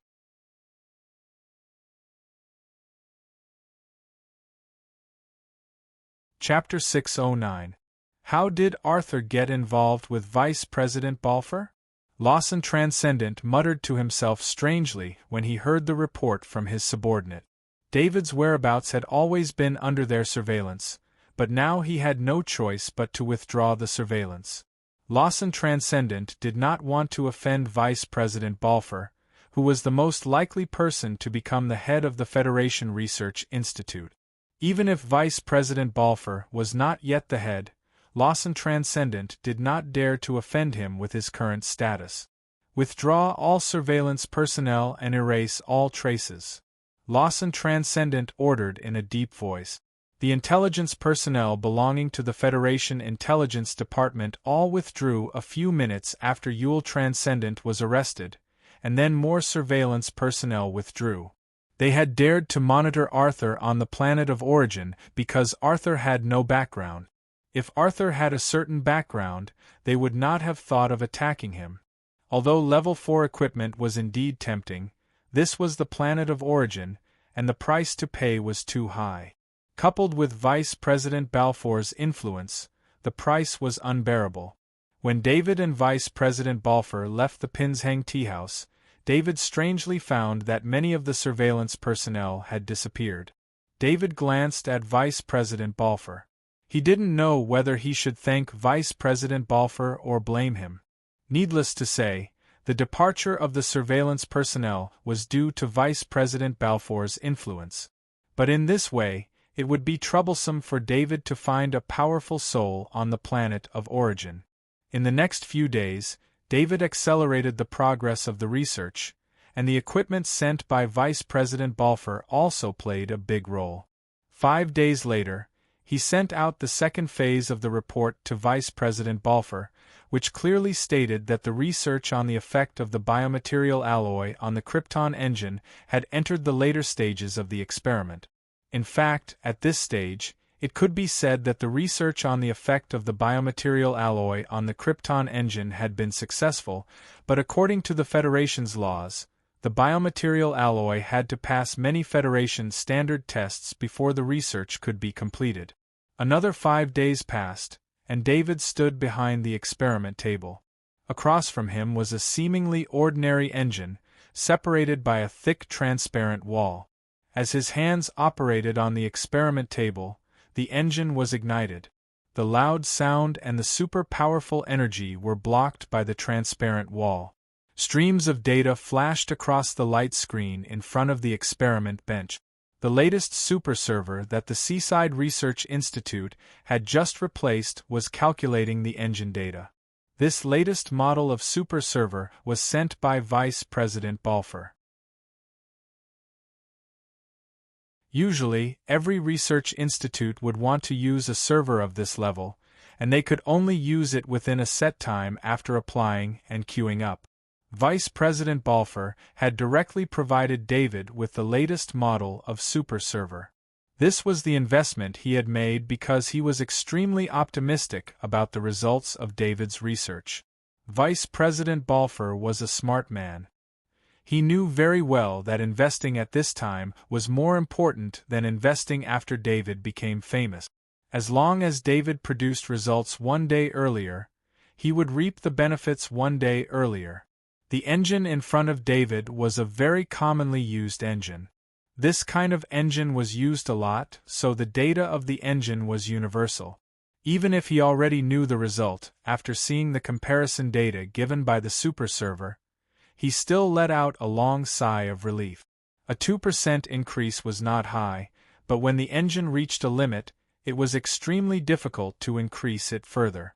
It was not to say that other materials could not improve the performance of the engine. There were still materials that could improve the performance of the engine. For example, using grade materials to make an engine could improve the performance of the engine by more than 10%. However, grade materials were so rare that even Kaji could not obtain many of them. Where would there be extra grade materials to make an engine? Unless it was a very special need, but that kind of engine could only serve a few people. An engine needed a lot of materials. Only when the value of the raw materials was not much different from the original engine material would the improvement of the engine's performance be meaningful. The production cost of biomaterial was cheaper than the original material and easier to produce. This caused the biomaterial alloy to cause a great change to the entire engine industry chain. David opened his identity wristband and sent the comparison data to Vice President Balfour. After sending it, he felt his whole body relax. He had done everything he could, and now it was up to Vice President Balfour's ability. Just as David was about to rest, his identity wristband vibrated continuously. He opened his identity wristband and found that it was a communication request from Vice President Balfour. He agreed to the request. "Arthur, is the experiment data accurate?" Vice President Balfour did not exchange any pleasantries with David and asked directly. "This is the comparison result after the super server's calculation. If the super server's calculation is accurate, then the experiment data is accurate." David also made a rare joke. In fact, if the super server's calculation was inaccurate, then there was nothing in the world that could be accurately calculated. How could a super server be inaccurate when it was dedicated to this research and its performance was all used in this experiment? I want to see the biomaterial alloy engine for the experiment with my own eyes. Wait for me at the Seaside Research Institute. After Vice President Balfour received David's confirmation, he could not wait any longer. David looked at his identity wristband that had been broken and could not help but shake his head. Vice President Balfour valued the biomaterial alloy even more than he did. Since Vice President Balfour had been attacked once before, his trip this time was even more ostentatious than before. A total of 10 armored hover vehicles and 4 transcendent personnel were the scale of security. The staff of the Seaside Research Institute were incomparably shocked. What surprised them even more was Vice President Balfour's personal arrival. Although they knew that the Seaside Research Institute had become Vice President Balfour's direct subordinate research institute, the arrival of such a big shot still made all the staff excited and nervous. However, Vice President Balfour did not pay any attention to these staff members. He was not in the mood to show his usual amiable facade. Vice President Balfour's target was Laboratory 3. When he pushed open the door to the laboratory, he saw David. "Quick, take me to see it." Vice President Balfour waved at David, who had come to greet him. "Please come with me." David smiled and gestured for her to follow him. Vice President Balfour did not let the 2 transcendent bodyguards follow him. This was a research institute, and some confidential areas were not accessible to outsiders. Vice President Balfour took the elevator down to the basement. When he walked into the experimental area, he saw the biomaterial alloy engine that was still in operation. Vice President Balfour did not stand on ceremony. He sat in front of the experiment table and personally operated it. Soon, the super server fed back data according to Vice President Balfour's operation. The rows of comparison results made Vice President Balfour's eyes shine brighter and brighter. Vice President Balfour then checked the biomaterial cultivation area and processing area. These were all completed by David alone through the use of the mechanical arm. It was not that Vice President Balfour did not believe in David. Such an important research result could not have the slightest flaw. He needed to use his rich experience to find the problems in advance and pave the way for future reviews. However, the more he checked, the more shocked he became. David's experimental process was not flawed. Even if he had completed it himself, he would not have done it better than David. Vice President Balfour even had a feeling that if Dean Constable had not died, perhaps only Dean Constable would have such a rigorous experimental process. "Arthur, your research is excellent. I will do my best to fight for the flag prize for you." Vice President Balfour's gaze towards David became heated as he said in a deep voice. Such a genius researcher, and a genius researcher that he had invested in advance. As long as David maintained such research ability, he was bound to produce many important results in the future. And as a direct leader, the political benefits he would receive from this would not be any less than David's in the field of research. "Thank you." David thanked sincerely. "Time is tight. I'm going to invite all the judges of the flag prize here and let them see with their own eyes this discovery that can change the development of the engine." Vice President Balfour was even more anxious than David. He decided without much thought. David naturally would not object. He couldn't wait to welcome them. Vice President Balfour began to operate his identity bracelet in front of David. At 5 o'clock, the staff of the Seaside Research Institute, who were about to get off work, were about to leave when they saw a continuous stream of hover cars arriving. Some of the hover cars even had bodyguards beside them. It was obvious that the people in the hover cars were not ordinary people. The staff did not understand what was going on. Some of them recognized the people who came out of the hover cars. Every name could make these researchers want to worship them. The people who came out of the hover cars were all important figures in the field of research. However, these people all appeared here, which made the staff think that it was related to their leader. In the hall of Laboratory 3, Vice President Balfour shook hands with the judges of the flag prize with a smile on his face. The enthusiasm he showed made the displeasure of being invited disappear. Everyone, I took the liberty of inviting you all here to witness the birth of history, Vice President Balfour said loudly after all 40 of the judges had arrived. The reason why the 40 members of the judging panel had come was because of Vice Dean Balfour's reputation. Every one of these judges had their own research project. They left their research work behind and came here. After hearing Vice President Balfour's words, the judges couldn't help but feel confused. They had never heard of any major research projects at the Seaside Research Institute. This Seaside Research Institute wasn't famous. The only reason the judges had heard of it was because it was one of the few research institutes with beautiful scenery. As everyone knows, the improvement of the engine stopped 200 years ago. After that, countless researchers tried to improve the engine's performance, but they all failed. Vice President Balfour paused here. The eyes of the judges below widened. They finally understood why Vice President Balfour had invited them. The engine was the heart of the Federation. The entire Federation was operated by the spaceship. The core engine of the spaceship was naturally the heart of the Federation. Every time the heart's performance was improved by 1,000th, it would increase the operating speed of the entire Federation by a corresponding amount. Yes, what you guessed in your hearts is exactly what I wanted to say. My genius researcher, Arthur, has successfully improved the engine's performance by 2%. The reason I invited you all here is to let you all be the first to review the results of this research. Vice President Balfour stated his request.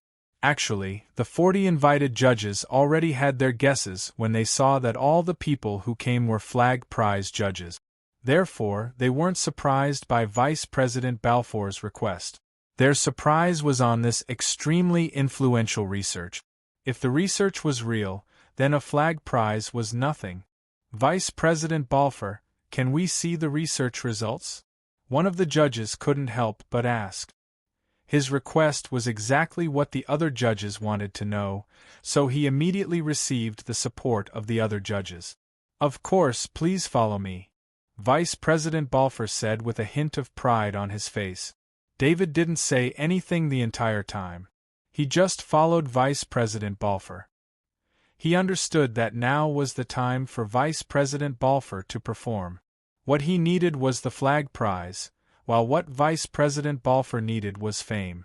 Vice President Balfour first brought the judges to visit the biomaterial cultivation area, the processing area, and finally to the experimental area. The biomaterial alloy engine didn't stop working. The judges who came in were immediately attracted by it. Just like Vice President Balfour's previous performance, these judges began to operate the experimental platform and check the data. There were also judges who opened the research data and carried out a professional review.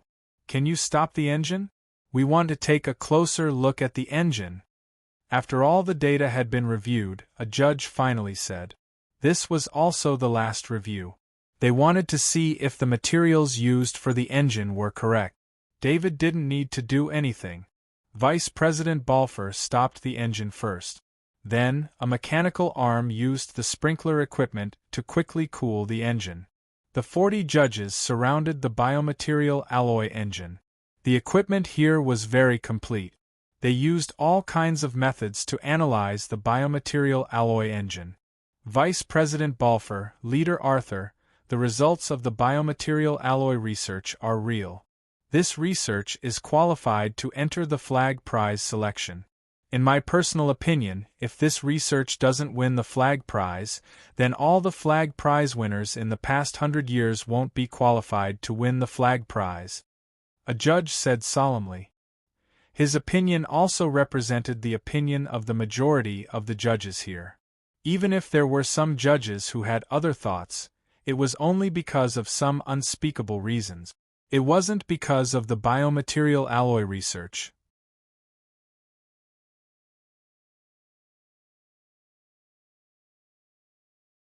Chapter 6:10. David sat on the sofa in the living room of the villa. He looked at the door and saw a group of people waiting for him to go out. They weren't spies but reporters.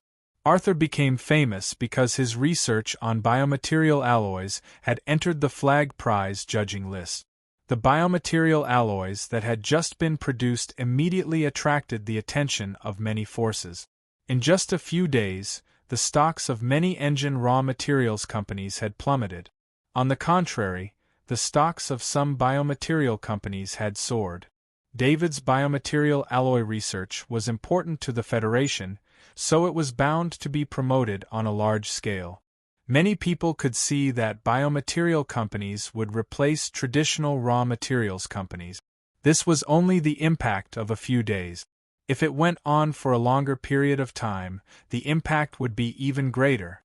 This had nothing to do with David. He was just a researcher. After the results were produced, he would reap a fixed percentage of the profit. As for who he would collaborate with and how he would develop it, it had nothing to do with him. David actually received 1% of the profits of the entire project. If it was an ordinary research project, this 1% would only give the researcher a generous reward. However, the impact of the biomaterial alloy was too great. Once it was fully applied, it would be an astronomical amount of wealth. This was also a backup plan that Dean Constable had prepared for himself. However, even though Dean Constable was a research genius, he wasn't an economic genius. If he had known that the biomaterial alloy could bring about such a huge profit, he would have made the research public a long time ago. That way, Dean Constable wouldn't have lacked funds for his research on immortality. Of course, the profits from the biomaterial alloy wouldn't be immediately transferred to his account. The annual dividends wouldn't be much at the beginning. David didn't expect the impact of the biomaterial alloy to be so great. This was why he didn't think about it in detail. After learning about what had happened in the past few days, he used his financial master ability to do some calculations. The final result allowed him to discover that the profits of the research in the next 100 years would far exceed the total value of the Tordo Fund. It was because of its great influence that there were so many reporters blocking his door. Fortunately, the research was successful. Vice Dean Balfour allowed David to rest for a while so that David didn't have to face the reporters. David was doing well in his career, but his cultivation was not going well. It had been more than 10 days since he reached the state of fullness. He clearly felt that he could break through it with just a stretch of his hand, but he just couldn't break through. In the past, David had been worried about the metamorphosis period after he broke through. Would it be more intense because of his body's abnormality? Would his god spirit bones be able to provide him with enough energy for the metamorphosis period? If it was not enough, the large amount of level 3 strengthened meat stored in his space ring, as well as other cultivation resources, would be enough. However, David didn't have to worry about that now because what he needed to worry about was how to break through. David stood up from the sofa and decided to use this period of rest to go into seclusion. Ever since Dean Constable had forcefully changed his bones and injected his bloodline power into him, he had been busy. He had been cultivating like crazy and hadn't checked his body properly. David came to the cultivation room. He had set the villa's security system to automatically reply after 10 days of closed-door research. This way, as long as he contacted the villa's AI butler, he would automatically reply. Sitting in the cultivation room, he activated the sound barrier in the cultivation room. Immediately, the entire world became silent. David could clearly hear the sound of his blood flowing and the sound of his heartbeat.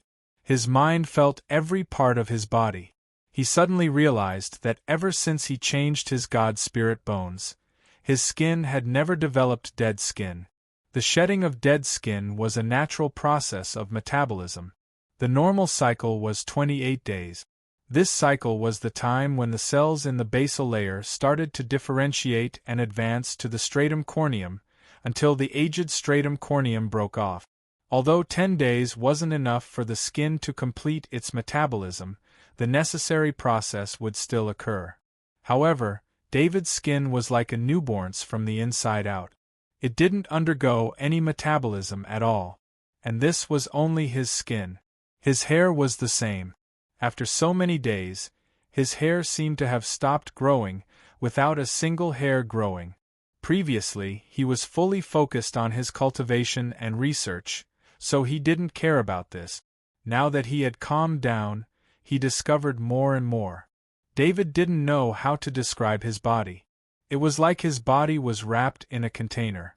His body didn't lose any cells, and at the same time, he didn't have any new cells growing. Of course, it was easy for new cells to grow. As long as he was injured, the new cells would repair the damage. David thought of the word leakless. His body was in such a state. All the cells in his body were locked tightly in his body and wouldn't be lost over time. He remembered Dean Constable mentioning the body of immortality, but at that time, he thought Dean Constable was just taking it for granted. Even after the god spirit bones displayed terrifying recovery abilities, he didn't think about immortality. David had seen some Zergs with terrifying recovery abilities. For example, the Guardian planet's Stone-Skinned Worm King had super recovery abilities. However, the Stone-Skinned Worm King definitely didn't have immortality. The recovery ability was only a transcendent talent. It had nothing to do with immortality. However, David's leakless body gave him the feeling of immortality. As long as his body remained in this state, immortality was highly possible. At least, his body was in a relatively static state. His current body and his body from 10 days ago didn't have any changes on a cellular level. David slowly sensed his body. When he sensed his spine, he was surprised to find that the dark red substance from Arthur's bloodline power that Dean Constable injected into his body wasn't only present in the vertebrae. Instead, it was present in all the vertebrae. The bloodline power that flowed out of the vertebrae had the same effect on the body as before. It wasn't affected by the dark red substance in the vertebrae. David's consciousness entered a vertebrae, and the dark red substance was magnified bit by bit. He discovered that on the surface of the dark red substance, an indistinct pattern appeared and disappeared. This pattern appeared and disappeared very quickly. If he wasn't paying close attention, he wouldn't have noticed it. David didn't know what this pattern was, but he could roughly guess its function. This pattern was to prevent the dark red substance from modifying his body. This should be something that came with Arthur's bloodline. This also explained why Arthur's body was inferior to Kaji's despite his bloodline power. It should be known that people with bloodline power didn't even need to cultivate. They could rely on their bloodline power to constantly strengthen their body. David believed that the person who used this pattern had no intention of harming Arthur. This was because the pattern left behind a trace of the bloodline power's strengthening effect. At the very least, it could ensure that Arthur's body was stronger than an ordinary person's. Bloodline power. Looks like I have to make a trip to Warstar as soon as possible. David muttered to himself with a wry smile. The secret of bloodline power could only be known by asking Knight Millet or Baron Dubois. He had no way of researching it himself. Perhaps Dean Constable had thought that he understood bloodline power, but he had indeed done something that many people had failed to do. He had extracted the bloodline power from the body of a god attributed major world's bloodline power. If the great world of God found out about this, it would be a major diplomatic matter. No matter how powerful Dean Constable was back then, he wouldn't be able to stop the revenge of the great world of God. However, Dean Constable was preparing to change his body, so he didn't have to worry about doing things. Dean Constable was wrong. Arthur's bloodline power was very pure, but it had been sealed by his father using a special method. Even if Dean Constable extracted the bloodline power, he wouldn't be able to remove the seal. Arthur's bloodline power had entered David's spine. Although the seal couldn't be removed, the bloodline power was constantly increasing under the enhancement of the godly bones. This was one of the few changes in David's body. This change was more like an evolution. Without the seal, David's body would have undergone a huge transformation. The only part of David's body that Dean Constable couldn't observe was his godly bones. David couldn't understand the composition of the godly bones. He couldn't observe its composition, and even his consciousness couldn't penetrate it. If it wasn't for the gaps in the spine, he wouldn't have been able to observe the situation inside the spine. In David's perception, the godly bones were more like a whole entity that couldn't be observed. After observing the interior of his body, David felt that his body was in trouble. He thought that after observing his entire body, he would be able to find the reason why he couldn't break through. But now David couldn't be sure.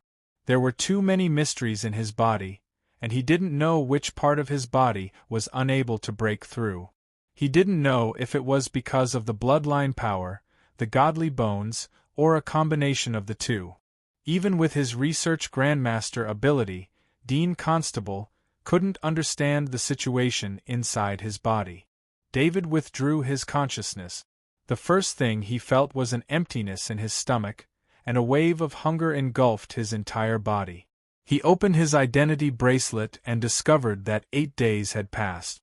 David observed his entire body. Perhaps it was because he was observing the microscopic world that he had forgotten the concept of time. It was the first time he didn't cultivate for 8 days. However, his observation was also a form of cultivation. At the very least, he felt that his spirit seemed to have improved a little. The increase in his mental strength was less than 0.01, but it made David extremely excited because he had found a way to improve his mental strength. When one's mental strength reached David's level, it was extremely difficult to improve it even a little bit, and the planet of origin couldn't absorb enough souls. It was just that this method of training his mental strength was too time-consuming. Increasing his mental strength by less than 0.01 in 8 days wasn't worth it. Maybe he could try it after entering the transformation period. Once he entered the transformation period, he would need to retreat for a long time. Under the premise that he couldn't do anything else, this kind of mental training was a good choice. David stood up, and a series of cracking sounds came from the bones all over his body. This was the sound of the bones in his body hitting each other after sitting for a long time. Then he felt comfortable all over his body. The body's problems caused by sitting for a long time were healed after this series of cracking sounds. He walked out of the training room and used his identity bracelet to turn off the automatic reply in the security system. Only then did he realize that in the past 8 days, he had received 5 communication requests and 2 messages from Vice President Balfour. The first message was to tell David that the biomaterial alloy project had entered the review of the flag prize. The second message was sent 2 days after the first one, telling David that the biomaterial alloy project had entered the final evaluation stage. Just as David was checking, Vice President Balfour sent the third message. "Congratulations, Arthur, for passing the final evaluation of the biomaterial alloy's influence on the Krypton crystal engine. Thank you for your concern," David replied casually. "Arthur, I finally got in touch with you. Why are you in seclusion at a time like this? Recently, you need to do a report on your research results to increase the influence of your research result. There are 3 research results participating in the final evaluation. Although your research result is the best, its influence still needs to be improved in order to win more stably over the other 2 research results." Vice President Balfour seemed to be afraid that David would disappear and went straight to the point. David felt a burst of excitement in his heart. 3 research results had entered the final evaluation stage, and he was very close to his plan. As long as he could win the flag prize, he would be able to get close to President Lewis. Vice President, when will the report begin? Therefore, even if David didn't want to participate in the report, he still agreed. It's been prepared for a long time. We were just waiting for you. If you have time, then tomorrow. Vice President Balfour also set the time after hearing David's agreement. In fact, a normal report, from the invitation of experts to the various preparations, would take at least a month in advance. However, the flag prize was about to begin, and many experts were invited. Therefore, it was easy to invite enough experts to participate in a report on planet origin. In addition, the biomaterial alloy's influence had been growing in recent days. As long as there was a rumor, many experts would come even if they weren't invited. Okay, I need to prepare. David agreed.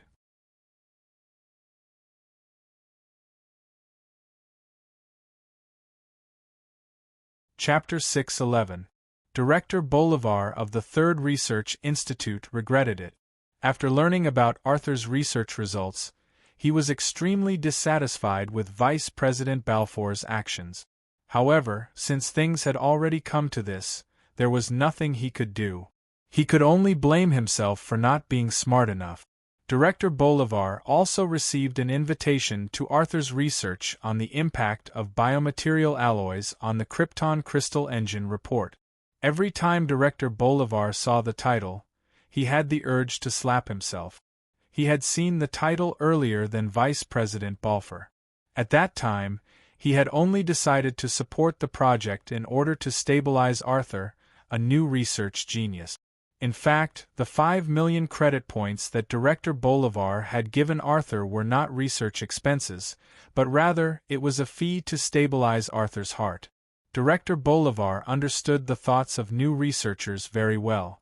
The ideal of wanting to do something big was correct, but sometimes there was a huge gap between ideals and reality. Arthur wanted to conduct his own research. This was the common thought of researchers. Director Bolivar wanted to use the 5 million credit points to bring Arthur's ideals back to reality. However, he had never expected that Arthur would actually use that little amount of credit points to produce result. Moreover, he had also received Vice President Balfour's appreciation and was no longer under his management. This extremely influential result had nothing to do with him. Director Bolivar alighted from the hover car and looked at the picturesque Seaside Research Institute. He was very familiar with this place, but today it felt especially unfamiliar. The entrance of the Seaside Research Institute had clearly been redecorated. It was much more imposing than before. Although the staff standing at the entrance recognized Director Bolivar, they still asked him to show his invitation. This made Director Bolivar feel sad. In the past, whenever Director Bolivar came to the Seaside Research Institute, the staff would line the streets to welcome him. Now, he had become a guest. When Director Bolivar entered the conference room, he found that many of the invited researchers had already arrived. They were sitting in their seats and chatting. He found a seat and sat down. Only then did he check out the environment of the conference room. The layout of the conference room was completely different from before. After the renovation, the conference room was much larger. The materials used to decorate the room were all exquisite, raising the level of the entire conference room by several levels. In order to increase David's reputation, Vice President Balfour did not hold the report in a well-known hotel. Instead, he chose the Seaside Research Institute where David worked. The Seaside Research Institute's environment was excellent. With Vice President Balfour's support and a large amount of credit points invested, a high-quality conference room was quickly built. Director Bolivar saw David walk to the front with Vice President Balfour. He could not help but feel amazed by David's achievements. Director Bolivar did not have any opinion of David. David's acceptance of Vice President Balfour's management. David was the passive party in this kind of matter. David was giving a report on the stage while Director Bolivar was listening quietly below. Just like the reports that David had submitted before, David's report was clear, detailed, and well-worded. During Bolivar's, the institute was the read. The researchers here had forgotten David's age and were fully immersed in the content of David's lecture. It was as if they were following David in this research. David stood on the stage with peace in his heart. He spoke to hundreds of well-known researchers without any pressure. These researchers would not be able to make him feel pressured. David's attitude also made the researchers at the conference appreciate him even more and increased the impact of the research result. As soon as the report was over, the researchers sent messages to the forces behind them. The next day, the market's response was also very clear. Because hundreds of experts in the research field had participated in the report, people who wanted to know more about the research had a better channel to learn about it. The stock value of traditional space materials companies fell again, this time more frantically than the last time. This also made Vice President Balfour extremely nervous. The Seaside Research Institute's security level was raised. A transcendent was stationed at the Seaside Research Institute to prevent possible accident. David's research directly smashed the market of traditional space materials. This was under the premise that it had not been put into production. Once it was clear that it could be put into production immediately, the stock value would plummet. Mr. President, your public opinion has fallen sharply recently. You need to choose some achievements for appropriate publicity. In the President's office, Metcalfe's chief of staff suggested to President Lewis, "You're good at this kind of thing. Recommend some publicity plans." President Lewis knew the character of Metcalfe's chief of staff. Since he said so, he must have prepared a plan. "I've been keeping an eye on a research genius recently. This research genius has made a biomaterial alloy that can increase the performance of the Krypton engine by 2%. Vice President Balfour of the Federation Research Institute is also actively planning the flag prize for this research genius. If the President can personally meet this research genius before the flag prize is awarded, it is very likely that the public opinion of the President will change." Metcalfe's chief of staff said to President Lewis without hesitation, "This research genius is very suitable for publicity. Forget about meeting him in advance. You can arrange the rest." President Lewis said in a deep voice. President Lewis had his own ideas. Recently, he had tried not to meet with anyone in private because he had already refused a lot of meetings. If he met with this research genius in private, it would be tantamount to making other people who did not have any arrangements feel uncomfortable. In this regard, President Lewis had more considerations. He would rather not have any achievements than make any mistake. The most important thing was his safety. The Federation war god David, who was hiding in the dark, was like a poisonous snake. As long as he did not find David, he would not be able to rest in peace. Once a private meeting was opened, the security risks would increase. Metcalfe's chief of staff sighed inwardly. He understood what President Lewis was thinking. However, such an attitude would make many forces who wanted to join him feel indignant and force them to change their direction of allegiance. "This is what I've prepared. We can let this year's flag prize be awarded in the presidential palace. On the one hand, you won't have to worry about being assassinated in the presidential palace. On the other hand, this is an important way to publicize your closeness to the people." Metcalfe's chief of staff continued to report. "I don't agree with using the presidential palace as the award venue. It's too unsafe." President Lewis shook his head again and refused. Vice President Balfour has the most support right now. It's very likely that he will become the president of the Federation Research Institute in the end. If you can help with the flag prize, then you will be able to gain Vice President Balfour's friendship. This will be of great significance to your election.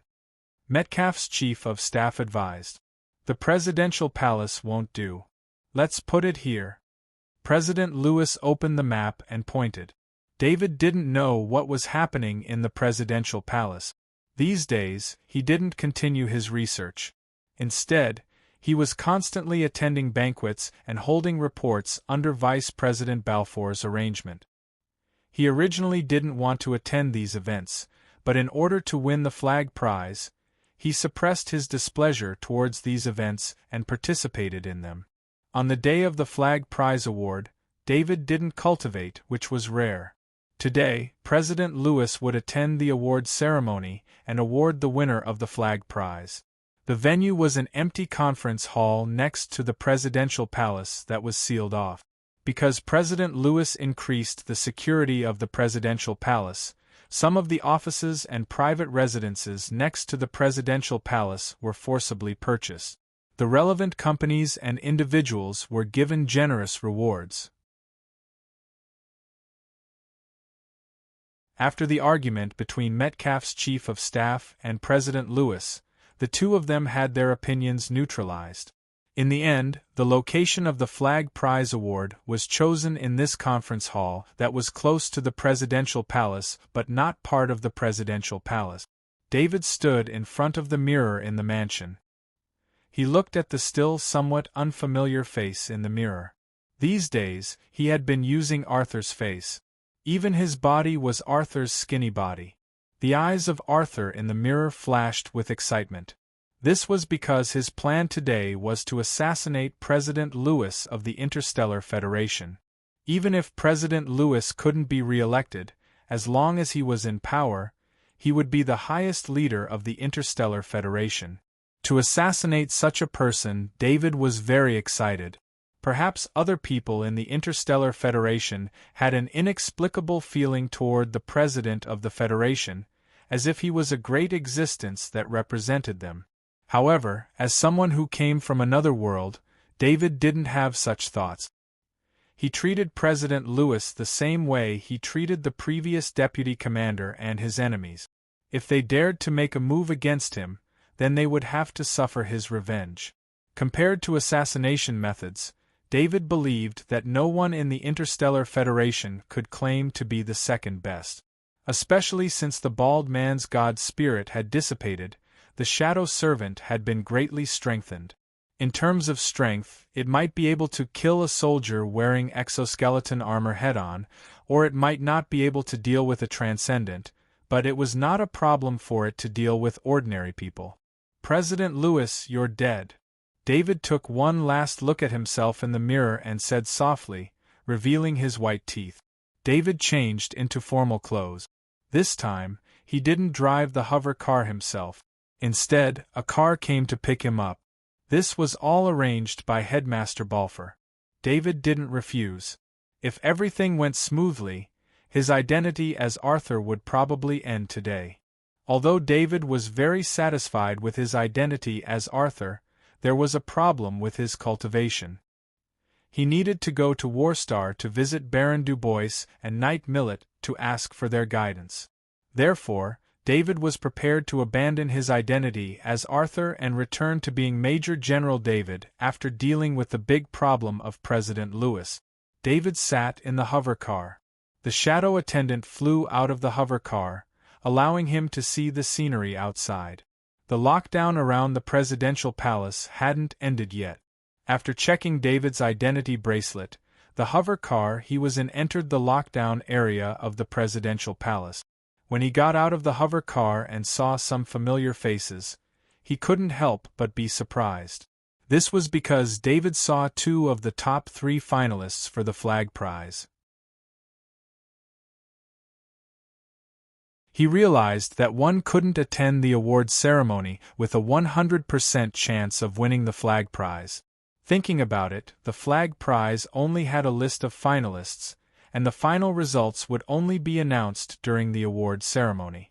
David also saw some big names in the research world and a few reporters from the government. Of course, there weren't many people who could actually attend the award ceremony.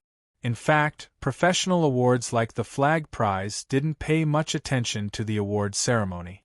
Not many people paid attention to it anyway. This was even more so this time. The conference hall arranged by the presidential palace couldn't hold that many people. If it wasn't for the president personally attending, not many people would pay attention to the award ceremony. People in the research field only wanted to know who won the flag prize. As for the award ceremony, it wasn't as interesting as an experiment. In the past, the flag prize would even announce the results of the flag prize. There was no award ceremony. The winner would just go to the presidential palace to receive the flag prize directly from the president. In the end, there was only one sentence in the news report: who was the winner of the flag prize? The president would personally present the flag prize. Vice President Balfour was sitting in the front row. When he saw David walk in, he stood up and waved his hand. "Arthur, you're here. Let me introduce you." Vice President Balfour had done so in order to demonstrate his relationship with Arthur on this occasion, a closeness that would dispel some of his competitors' unrealistic ideas. "Vice President, hello." David walked in front of Vice President Balfour and greeted him first. Then, he began to size up the people next to Vice President Balfour. Those who could sit with Vice President Balfour were naturally big shots in the research field. There were 3 vice presidents of the Federation Research Institute and 4 grandmasters of the research system. Of course, 2 of the vice presidents were competitors with Vice President Balfour. Therefore, when the 2 vice presidents looked at David, they didn't show too much enthusiasm, but they also didn't show too much indifference. They had the attitude of a politician. David also sat in the front row. There was a seat specially arranged for him. Next to him were 2 other researchers who had entered the semi-finals. The 2 researchers didn't have any ill intentions towards him because of their competition. Instead, they took the initiative to greet him. David couldn't help but sigh. Perhaps only pure researchers were pure. Vice President Balfour and the other 2 vice presidents used to be researchers, but once they entered politics, their minds became complicated. They were no longer as pure as before. Originally, with David's reputation in the field of research, it would never be his turn to sit in the front row. However, this time, he and the other 2 researchers were the main characters. Naturally, they sat in the front row. David sensed that there were at least 20 transcendent people nearby. These transcendent auras couldn't hide from David at all. The more transcendent there were, the more excited David became. One had to know that as long as President Lewis went out, there would naturally be transcendent consecrators to protect him. This kind of lineup could only be attended by President Lewis. David already knew that President Lewis would personally present the flag prize, but he still felt a little uneasy without actually seeing it.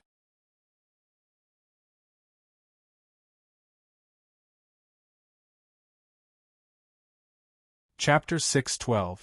At this time, the host began to introduce the 3 researchers who participated in the competition for the flag prize. He mentioned their proudest achievements. Only David's past achievements couldn't be mentioned at all. It was just a research project that wasn't that difficult. As for the other 2 researchers, each of them had many research results, as well as some past awards. Under the host's introduction, the 2 researchers stood up and cooperated with the introduction.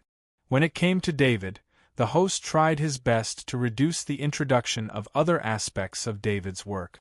Instead, he introduced the research results of the impact of biomaterial alloy on Krypton crystal engine. At this time, David also stood up, but his actual mind wasn't here at all. He was entering the shadow attendant's body. Under David's control, the shadow attendant passed through the wall and searched within a range of 100 meters. President Lewis's appearance was easy to recognize because President Lewis often appeared on camera. As long as one checked the Skynet, they could get a lot of information about President Lewis, including videos of President Lewis. David believed that at this time, President Lewis should be resting nearby. He could use the shadow attendant to assassinate President Lewis. Next, let's welcome President Lewis to announce the final results of the flag prize. President Lewis will personally award the winner. David was controlling the shadow attendant with his mind when he heard the host's words. He couldn't help but be happy. At this time, he also controlled the shadow attendant to come to a room near the conference hall. There was a dressing table in the room. There was a person sitting in front of the dressing table. David couldn't help but be overjoyed. It was President Lewis. Next to President Lewis was a professional makeup artist. There wasn't even a security guard in this dressing room. Only the makeup artist was still making some adjustments to President Lewis's face. David didn't hesitate, and the shadow attendant appeared behind President Lewis. Under David's control, the shadow attendant took out a level 3 military knife from the space ring. This level 3 military knife appeared out of thin air, but because of the angle, the makeup artist couldn't see the shadow attendant's movements. Ever since the shadow attendant's strength had been increased to that of a normal person's, there was much more room to maneuver. President Lewis was sitting in a chair with a back. He was leaning against the back of the chair while the makeup artist worked on his face.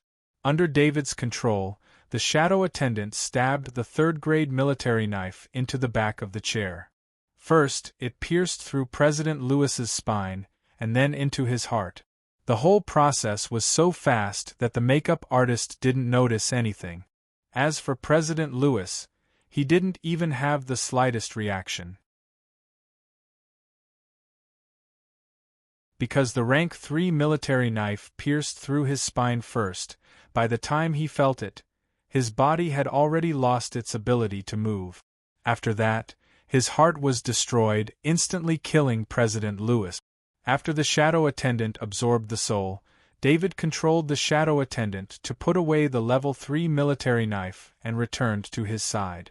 At this time, everyone in the conference hall was still waiting for President Lewis to appear, so they didn't know what was happening in the side room. "It's your turn." A transcendent consecrator, who was guarding outside the door, opened the door of the dressing room and said as he walked in. However, his eyes suddenly focused. He just happened to see the bloodstains on President Lewis's back. At this time, the makeup artist also reacted and was about to open his mouth to scream. The transcendent consecrator's aura surged, making the makeup artist unable to breathe and unable to make a sound. "Silence!"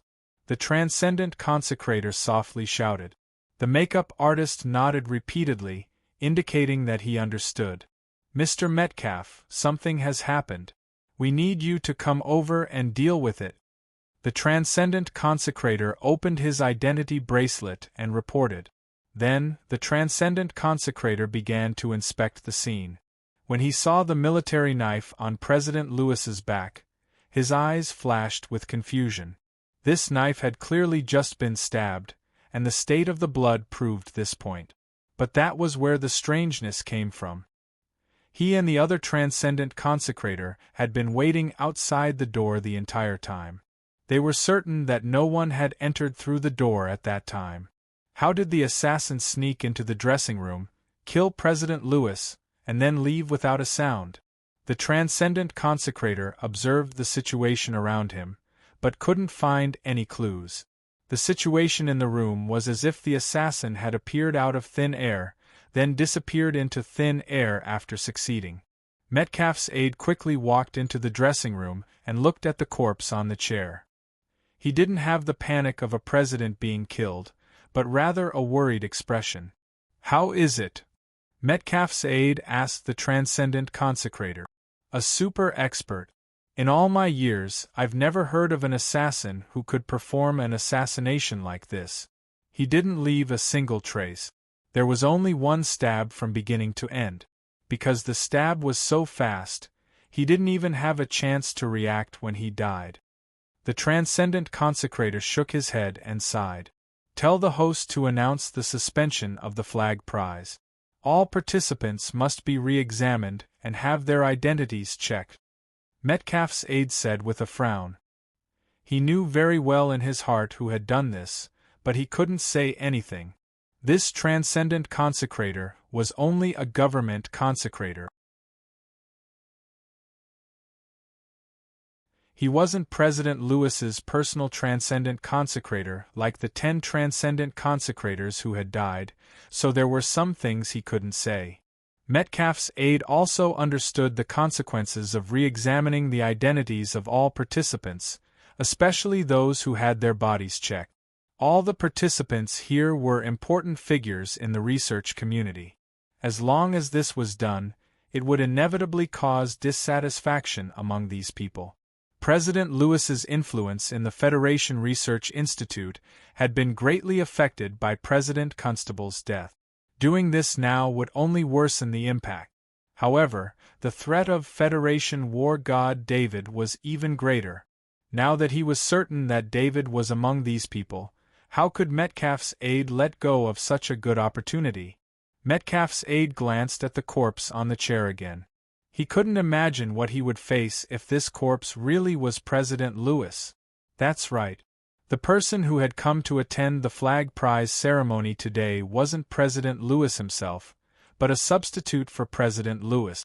President Lewis had insisted on not leaving the presidential palace, but in order to win over Vice President Balfour of the Federation Research Institute, as well as to strengthen his image of being close to the people, he had sent a substitute. Using a substitute was something that could be done, but it couldn't be said out loud. Now that the substitute had died here, he couldn't say anything to the researchers outside, because the consequences would be equally serious if he did say anything. Everyone, we've just received a notice that President Lewis can't attend the ceremony due to security reasons. The Federation Intelligence Bureau suspects that there are assassins hiding among the guests, so we need to re-examine everyone's identities and check everyone's belongings. Please cooperate, the host said with a bad expression. Boom! Everyone in the meeting suddenly stood up, and a clamor sounded in the conference hall. There were 4 vice presidents of the Federation Research Institute in the conference hall, as well as many elites of the Federation's research community. The host's words were simply trampling the entire research community under his feet. So what if he was the president of the Federation? In their eyes, that position was the most important thing. As for the person sitting in that position, it changed every 10 years or so. Who cared if he lost his position? President Lewis looked impressive, but everyone knew that there was almost no chance of him being re-elected in the next election. If President Lewis only wanted to verify his identity, everyone could reluctantly accept it. However, he wanted to check everyone's belongings, which was a bit too much. Every researcher had their own research record, which was usually a small recording device. Although it was useless to ordinary people, for researchers it was a drop of their wisdom. It was a secret that couldn't be shared with anyone. If they were asked to hand over their belongings for inspection, they would have to hand over the recording device. Therefore, all the researchers present were extremely angry. Call President Lewis out to explain. Vice President Balfour's face was also filled with anger as he said loudly, I'm sorry, President Lewis has an urgent matter and has returned to the presidential palace. Please cooperate. The host's face was also ugly. He didn't want to encounter such a situation, so he could only persuade them. David was stunned when he heard this. President Lewis had returned to the presidential palace? He pierced President Lewis's heart through the shadow attendant's hand, and even his soul was absorbed by the shadow attendant. How could President Lewis still be alive? Thinking of this, he controlled the shadow attendant to fly to the dressing room again. He saw a transcendent grabbing President Lewis's corpse with one hand and was about to stuff it into the space bracer. Using this opportunity, David saw President Lewis's face. He also saw President Lewis's face before. Because there was a makeup artist putting on President Lewis's makeup at that time, he didn't pay attention to the details of President Lewis's face. Now, through the shadow attendant's eyes, he carefully observed and found a lot of problems. David also has the makeup master ability. As long as he observed carefully, He found that President Lewis's face had a lot of traces of makeup that changed the shape of his face. If it was the real President Lewis, then he wouldn't have put on makeup at all. He would only cover up the flaws on his face, making his face look more energetic and youthful. David was very angry. He planned for so long to assassinate President Lewis. He didn't expect President Lewis to use a substitute to attend the award ceremony, causing his plan to fail. At the same time, David also understood why the government asked for everyone to be checked. They wanted to find the killer. After knowing this, David immediately asked the shadow attendant to return to his side. He gently raised his finger, and the space ring on his finger disappeared into thin air. The space ring on his finger was grabbed by the shadow attendant and hidden in the air. This was also the only thing that could expose his identity. As long as the space ring was hidden, David didn't have to worry about his identity being exposed. Vice President Balfour and several other high-ranking bigwigs negotiated with the government. These people's identities couldn't really do anything to the government, and this was an area controlled by the presidential palace. No matter how much trouble they caused here, it wouldn't end well. However, it wasn't clear what these bigwigs would do afterward. Now, after they coordinated with the presidential palace's security personnel and got a guarantee that they would only scan the body and not conduct a personal search, they began to ask everyone to cooperate. David was in the first row, so he was the first to be checked.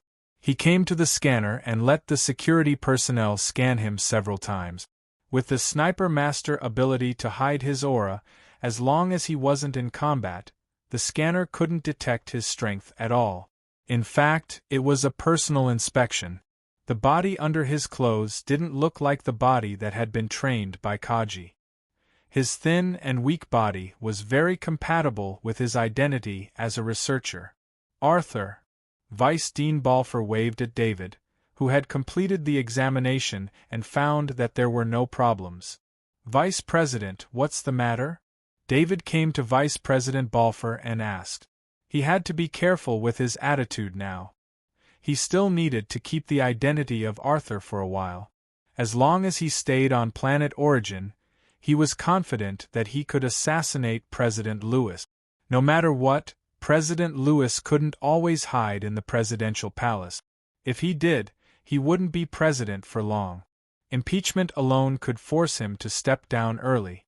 Arthur, the winner of the flag prize this time is you. Originally, President Lewis should have told you this news to show the glory, but President Lewis isn't qualified to give the award, so we've decided to inform you directly. Later, we'll give you the medal and certificate. Vice President Balfour said helplessly. What was supposed to be a grand meeting of the research community was ruined by President Lewis. David's moment of glory had turned into a ridiculous farce, which made Vice President Balfour very angry. Thank you. Without your support, I wouldn't have been able to complete the research. David immediately thanked him. He said this in front of the other big shots of the research community, giving Vice President Balfour enough face. This is all because of your genius research talent. You'll have more achievements in the future. Don't let down the flag prize. Vice President Balfour said with a satisfied smile. On the other side, Metcalfe's aide was watching closely. He carefully looked at everyone who was being inspected, hoping to find something.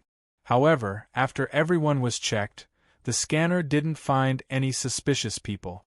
All of the participants were reputable researchers in the research field. It was almost impossible to impersonate such people and appear among the same peers without being discovered. Could it be a mistake? Metcalfe's aide softly muttered to himself. However, he quickly shook his head. Things couldn't be so coincidental. During the flag prize award ceremony, President Lewis's substitute was assassinated. Apart from the participants, there were no outsiders. One had to know that for the safety of this place, both the sky and the ground were densely packed with security equipment. All kinds of scanners were constantly working to ensure that no life forms would approach this place. Send the list of names here to the Intelligence Bureau. Have them investigate one by one according to the list and find anything suspicious. Metcalf's aide turned around and ordered the people beside him. A lot of information could be investigated through the Federation Intelligence Bureau. This was the last thing he could do. You're tuning in to the Phoenix Knights YouTube channel. Don't forget to subscribe and join us on this journey to catch the most captivating stories.